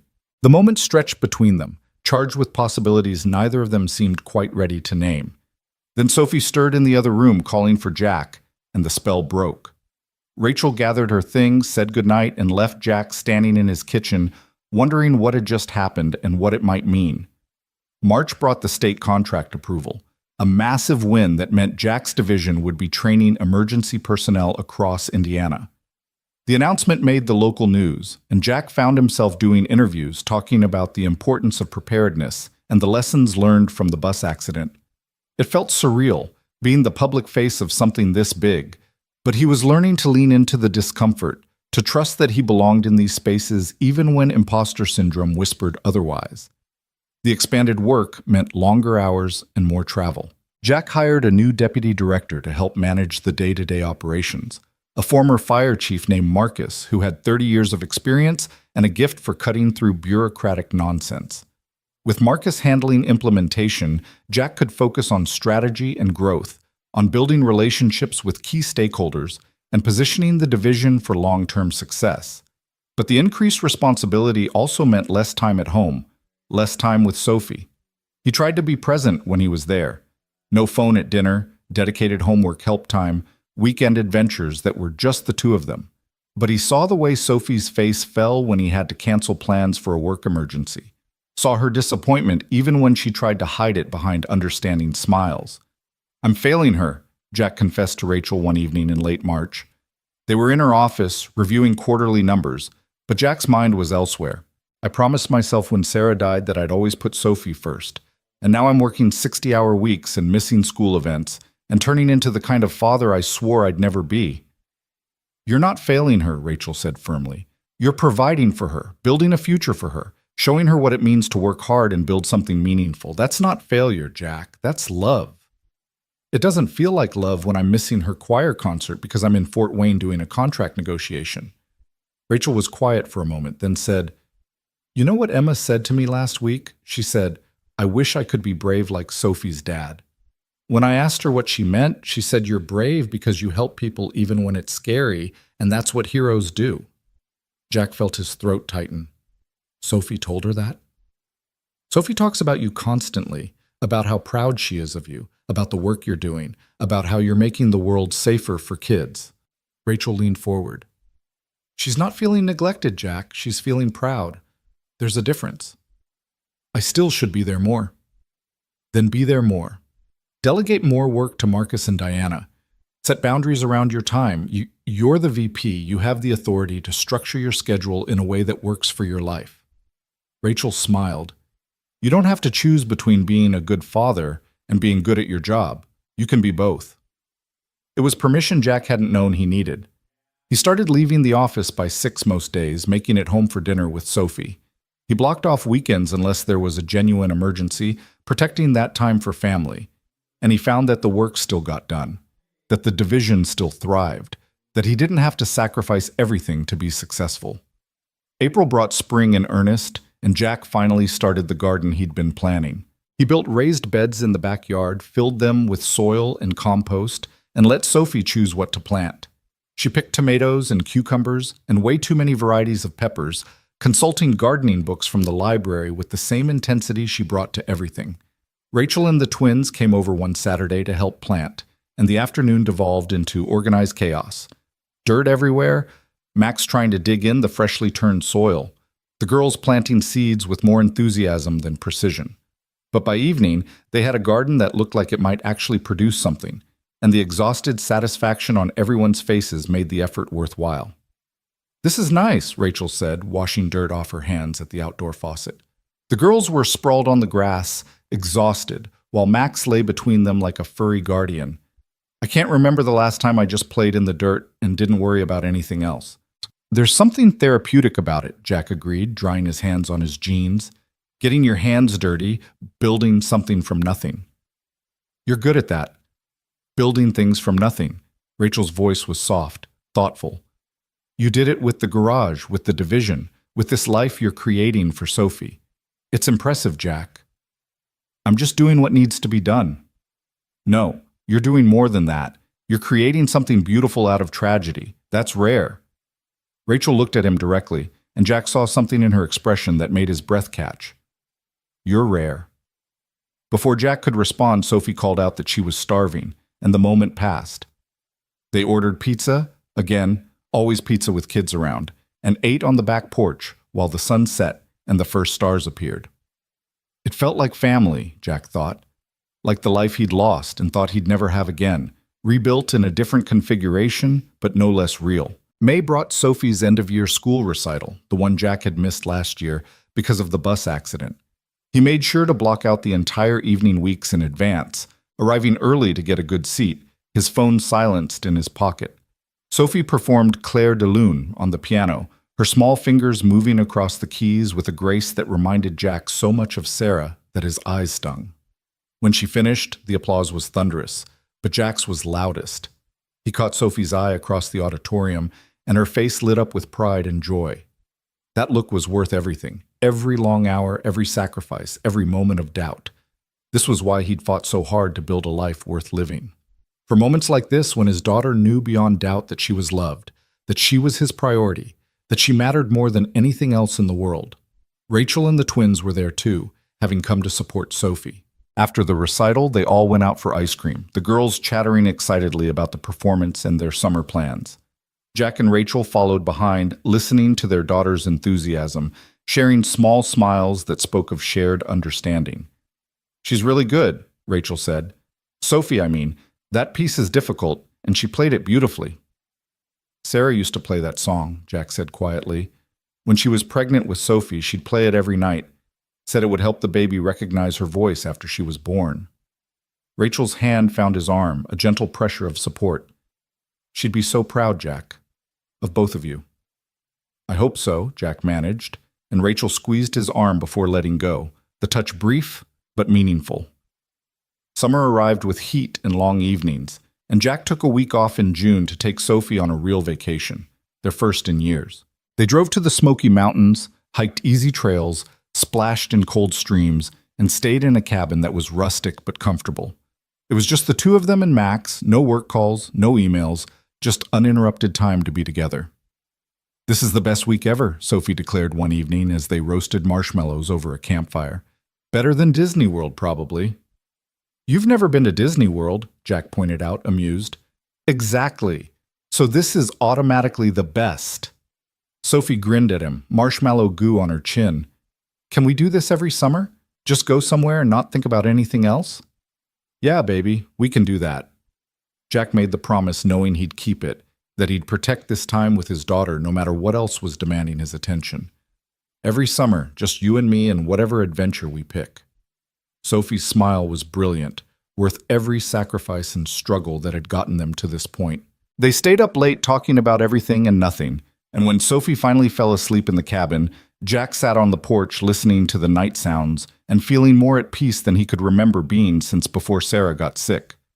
When they got back to Indianapolis, tanned and relaxed, Jack found his inbox overflowing and a message from Rachel asking him to call when he had time. He dialed her number while unpacking, putting her on speaker. "Welcome back," Rachel said, warmth evident in her voice. "How was the trip?" "Perfect. Exactly what we needed." Jack sorted through mail, tossing junk. "What's going on? Your message sounded important." "It is. Good important, though." Rachel paused, and Jack could hear the smile in her voice. "We got the federal grant, the one we applied for in March for the National Training Initiative. They approved it, Jack. All of it. $20 million over 3 years. Jack stopped unpacking, his hand frozen halfway to his suitcase. "What?" $20 million. To expand the division nationally, to develop the certification program, to build a training facility, everything we wanted, and more. Rachel's excitement was palpable. "This is huge, Jack. This changes everything." Jack sat down heavily on the bed, trying to process the magnitude of what Rachel was saying. "Are you serious?" "Completely. The official notification came yesterday. I've been dying to tell you, but I wanted to wait until you were back." Rachel laughed. "Congratulations, Jack. You've built something that matters. Something that's going to save lives across the entire country." After they hung up, Jack sat in his bedroom, staring at nothing, feeling the weight and wonder of what they'd accomplished. Less than a year ago, he'd been a struggling mechanic barely keeping his head above water. Now he was leading a division that would train emergency responders across America, that would save lives he'd never meet, that would ripple outward in ways he couldn't even imagine. "We did it, Sarah," he whispered to the empty room. "We actually did it." The federal grant meant enormous changes. Jack's team expanded to 50 people, spread across 3 states. They broke ground on a training facility in August, a state-of-the-art campus that would house classrooms, simulation labs, and residential space for trainees. The ribbon-cutting ceremony made national news, with Jack standing next to Rachel and the governor, trying not to feel like an imposter among people who seemed so much more qualified to be there. But he was learning to own his accomplishments, to accept that he'd earned his place through hard work and dedication and a willingness to keep showing up even when he felt inadequate. He was learning that being a leader meant trusting his instincts, delegating to capable people, and focusing on vision rather than getting lost in details. He was learning that he was enough, exactly as he was. September brought Sophie's first day of 4th grade, and Jack took the morning off to drive her to school. She'd grown over the summer, shot up 2 inches, and looked simultaneously young and impossibly mature in her new school clothes. They pulled up to Riverside Academy, and Sophie gathered her backpack, took a deep breath. "You ready for this?" Jack asked. "Ready as I'll ever be." Sophie turned to him, her green eyes serious. "Dad, I'm really proud of you for everything you've done this year, for not giving up." Jack felt his eyes sting. "I'm proud of you too, baby. Every single day."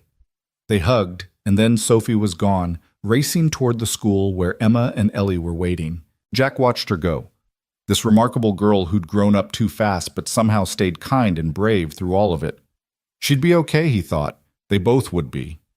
The year rushed toward its conclusion in a blur of work and life and small perfect moments. The training facility opened in October with the first class of 50 trainees from across the Midwest. Jack gave the opening address, talking about the importance of preparedness and the ripple effects of people who knew what to do when crisis struck. He talked about the bus accident, about the 15 children who went home because someone was there who knew how to help. And he challenged the trainees to be that person in their own communities, to be the difference between tragedy and survival. The speech went viral, shared thousands of times on social media, covered by news outlets across the country. Jack found himself recognized in airports and grocery stores, people stopping to thank him or share their own emergency stories. It was surreal and uncomfortable, but he learned to accept the attention with grace, to use his platform to promote the work rather than deflecting every compliment. Halloween came, and Jack took Sophie trick-or-treating with Rachel and the twins. The girls had coordinated costumes. Sophie was the Scarecrow from Wizard of Oz, Emma was Dorothy, and Ellie was the Tin Man. They'd tried to convince Jack and Rachel to dress up as the Lion and the Cowardly Witch, but the adults had held firm at simple autumn clothes and comfortable shoes for walking. "Next year," Rachel said as they followed the girls from house to house, watching them laugh and trade candy and race ahead only to come running back. "Next year, they'll probably be too cool to trick-or-treat with their parents." "Don't say that," Jack protested. "I'm not ready for her to be too cool for me." "None of us ever are," Rachel said, her voice soft with understanding. "But it happens anyway. They grow up and we learn to let go gradually, piece by piece." They walked in comfortable silence for a while, the evening cool and perfect, the neighborhood transformed by decorations and the magic of children's imagination. Jack felt Rachel's presence beside him like a warmth, solid and real, and realized that somewhere along the way she'd become essential to his life. Not just his boss, not just his friend, but something more. A partner in the truest sense, someone who understood him completely and accepted him anyway. "Rachel," he said, stopping on the sidewalk while the girls ran ahead to the next house. "Can I tell you something?" She turned to him, eyebrows raised, curious. "Of course. This year, everything that's happened, everything we've built, I couldn't have done any of it without you. And I don't just mean the job. I mean rebuilding my life, learning to be happy again, becoming someone Sophie can be proud of." Jack paused, searching for words. "You gave me back my life, you and this opportunity, and your faith that I could be more than I thought I was." Rachel's eyes glistened in the streetlight. "Jack, you gave that to yourself. I just opened a door. You're the one who walked through it." "Maybe, but you opened the door. You saw something in me I didn't see in myself." Jack took a breath, feeling like he was standing on the edge of something significant. "I guess I just wanted you to know that. How much it matters. How much you matter." They stood there on the sidewalk, surrounded by the sounds of Halloween, but somehow existing in their own bubble of understanding and possibility. Rachel reached out, took his hand, her fingers warm and solid in his. "You matter too," she said quietly. "To me, to the girls, to everyone whose life you've touched this year. You're making a difference, Jack Turner, a real, lasting difference." The girls came running back, bags heavy with candy, breathless with excitement, and the moment passed. But Jack kept Rachel's hand in his for a few more seconds before letting go, and when he did, they shared a smile that spoke of things unspoken but understood. November brought Thanksgiving, and Jack hosted for the first time in the new house. He invited Rachel and the twins, Mrs. Chen, Hector, and his family, Diana and her husband. The house filled with noise and laughter and the smell of turkey and all the traditional sides. They crammed around Jack's dining table, finally properly furnished, and went around sharing what they were thankful for. When it was Jack's turn, he looked around at the faces gathered there, his daughter, his friends, the people who'd become his chosen family, and felt his heart swell with gratitude so profound it almost hurt.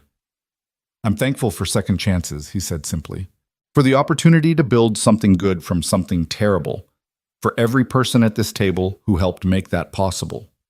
Sophie squeezed his hand under the table, and Jack saw Rachel wipe her eyes across from him. They finished the meal, did dishes together in the kitchen while the kids played in the yard, and it felt like the most natural thing in the world.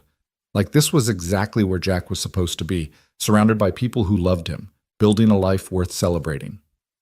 December arrived with the first serious snow, and Jack took Sophie to pick out their Christmas tree, their second in the new house, but somehow this one felt even more significant.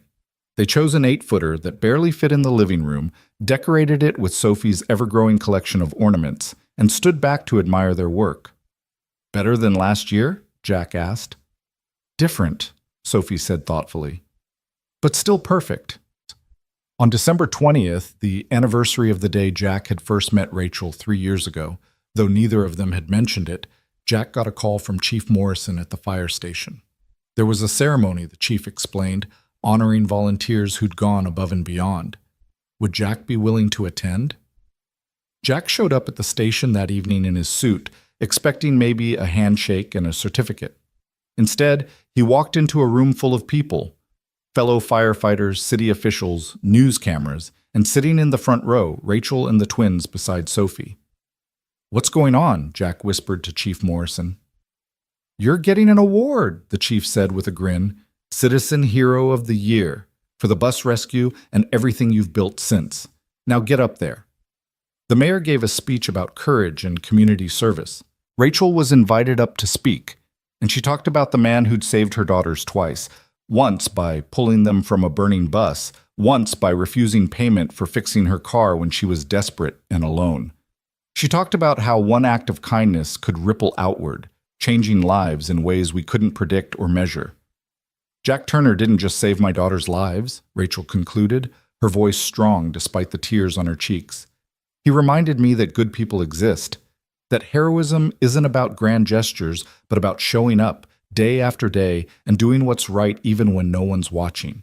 He's building a legacy that will save countless lives, and it all started because he stopped to help a stranger on a dark highway 3 years ago." Jack received his award, a plaque and a medal that felt too heavy in his hands, and had to give an impromptu speech that he fumbled through, talking about community and the importance of being prepared and how everyone in the room was a hero in their own way. But his eyes kept going to Sophie sitting in the front row next to the twins, her face glowing with pride. Afterward, people lined up to shake his hand, to take photos, to tell him their own stories. It was overwhelming and humbling and made Jack realize just how far he'd come from that morning a year ago when he'd jumped into a burning bus without thinking. Rachel found him as the crowd was thinning, the twins chattering with Sophie about going out for celebratory ice cream. "You were amazing up there," she said. "I was terrified up there," Jack corrected. "But thank you for the speech, for being here, for all of it. Where else would I be?" Rachel's smile was warm, genuine. "Jack, you're—" She paused, seemed to reconsider her words. "You're important to me, to all of us. Hope you know that." Jack did know. He'd felt it building all year, this connection between them that had started with tragedy and gratitude, but had grown into something deeper, something he wasn't quite ready to name, but couldn't ignore either. "You're important to me too," he said quietly. "More than I probably say enough." They stood there, the noise of the fire station around them fading into background, just looking at each other with understanding and possibility, and something that felt like the beginning of a new chapter.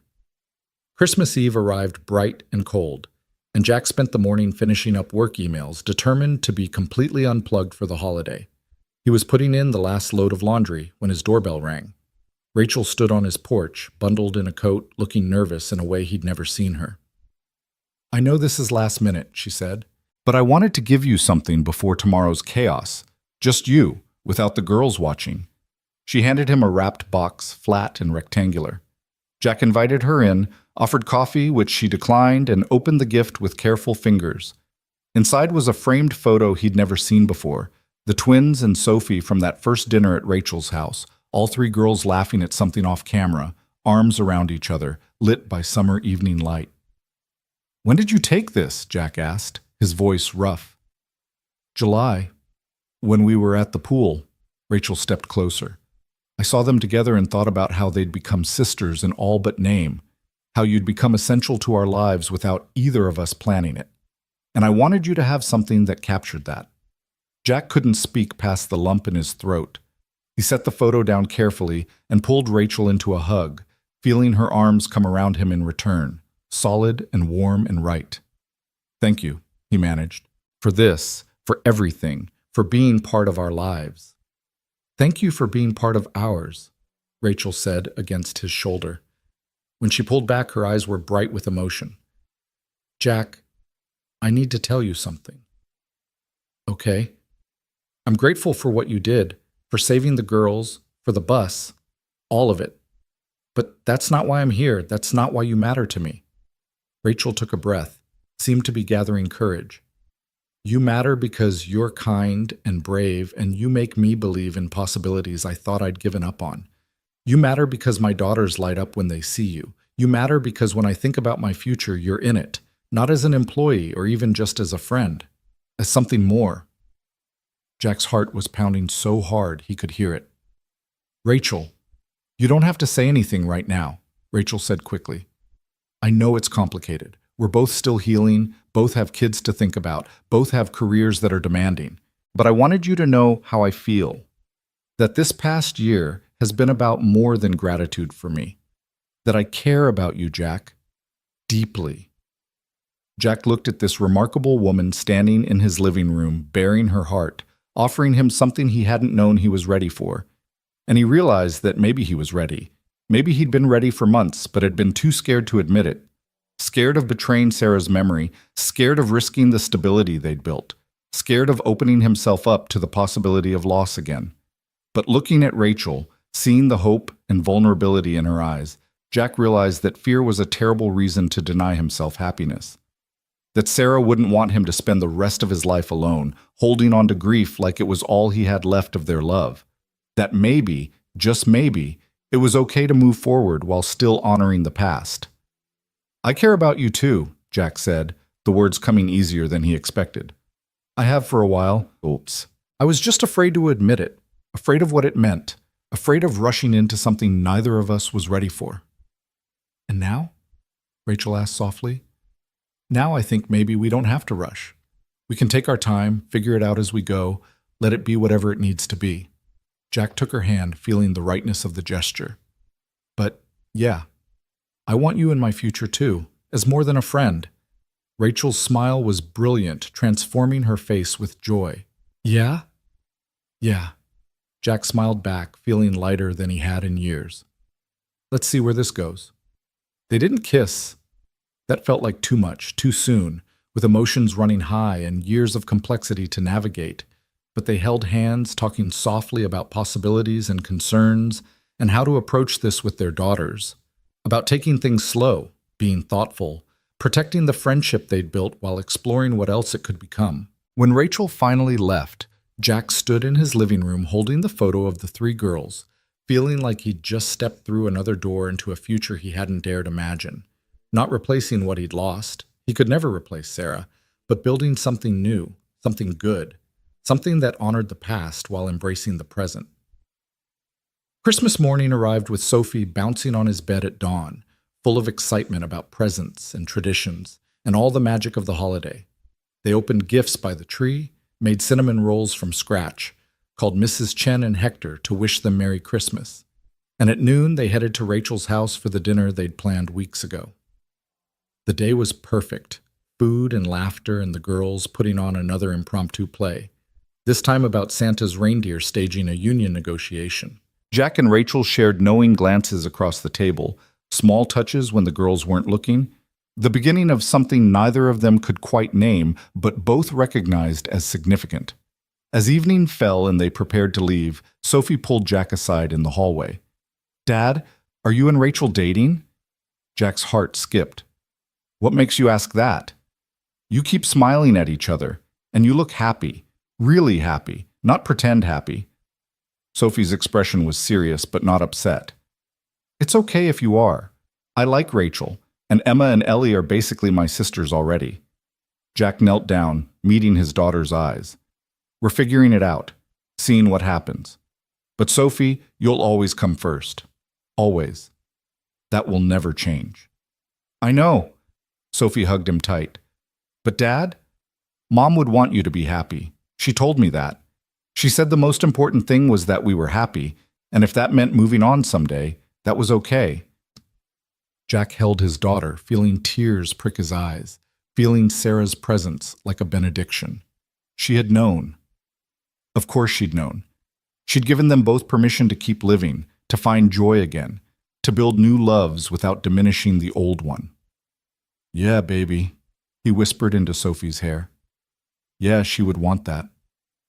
They drove home through the quiet streets, Christmas lights twinkling in windows, the world hushed and peaceful. Jack carried a sleepy Sophie inside, tucked her into bed, kissed her forehead. "Best Christmas ever," she murmured, already half asleep. "Yeah," Jack agreed. "It really was." He went to his own room, stood at the window looking out at his yard, at the life he'd built from ashes and determination and the kindness of a woman who'd seen potential where he'd seen only wreckage. In his pocket, his phone buzzed. A text from Rachel. "Thank you for today. For everything. For being you." Jack typed back. "Thank you for seeing me, for all of it. Merry Christmas, Rachel." A pause, then, "Merry Christmas, Jack. Here's to next year and all the possibilities it holds." Jack stood there in his bedroom, in the house he'd bought as a symbol of moving forward, and felt something settle in his chest that had been restless for 3 years. Peace. Not the peace of endings, but the peace of new beginnings. The peace of knowing that life could be hard and beautiful at the same time, that loss didn't preclude joy, that second chances were real and worth fighting for. Outside, snow began to fall, soft and steady, covering the world in white. Inside, Max padded down the hall and settled at Jack's feet, a warm presence in the darkness. Upstairs, Sophie slept peacefully, secure in the knowledge that she was loved beyond measure.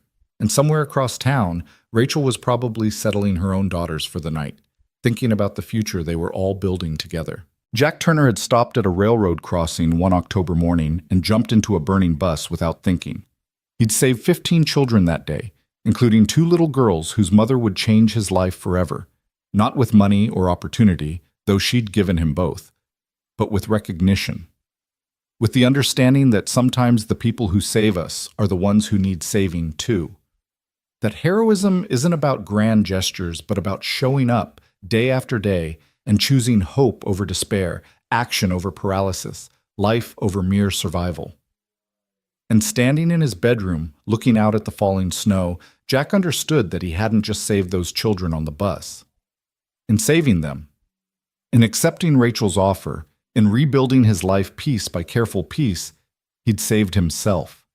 He'd found his way back from the darkness, not alone, but surrounded by people who'd become family, doing work that mattered, building a future that honored the past without being trapped by it. The morning sun had painted the fields gold when Jack stopped at that crossing a year ago.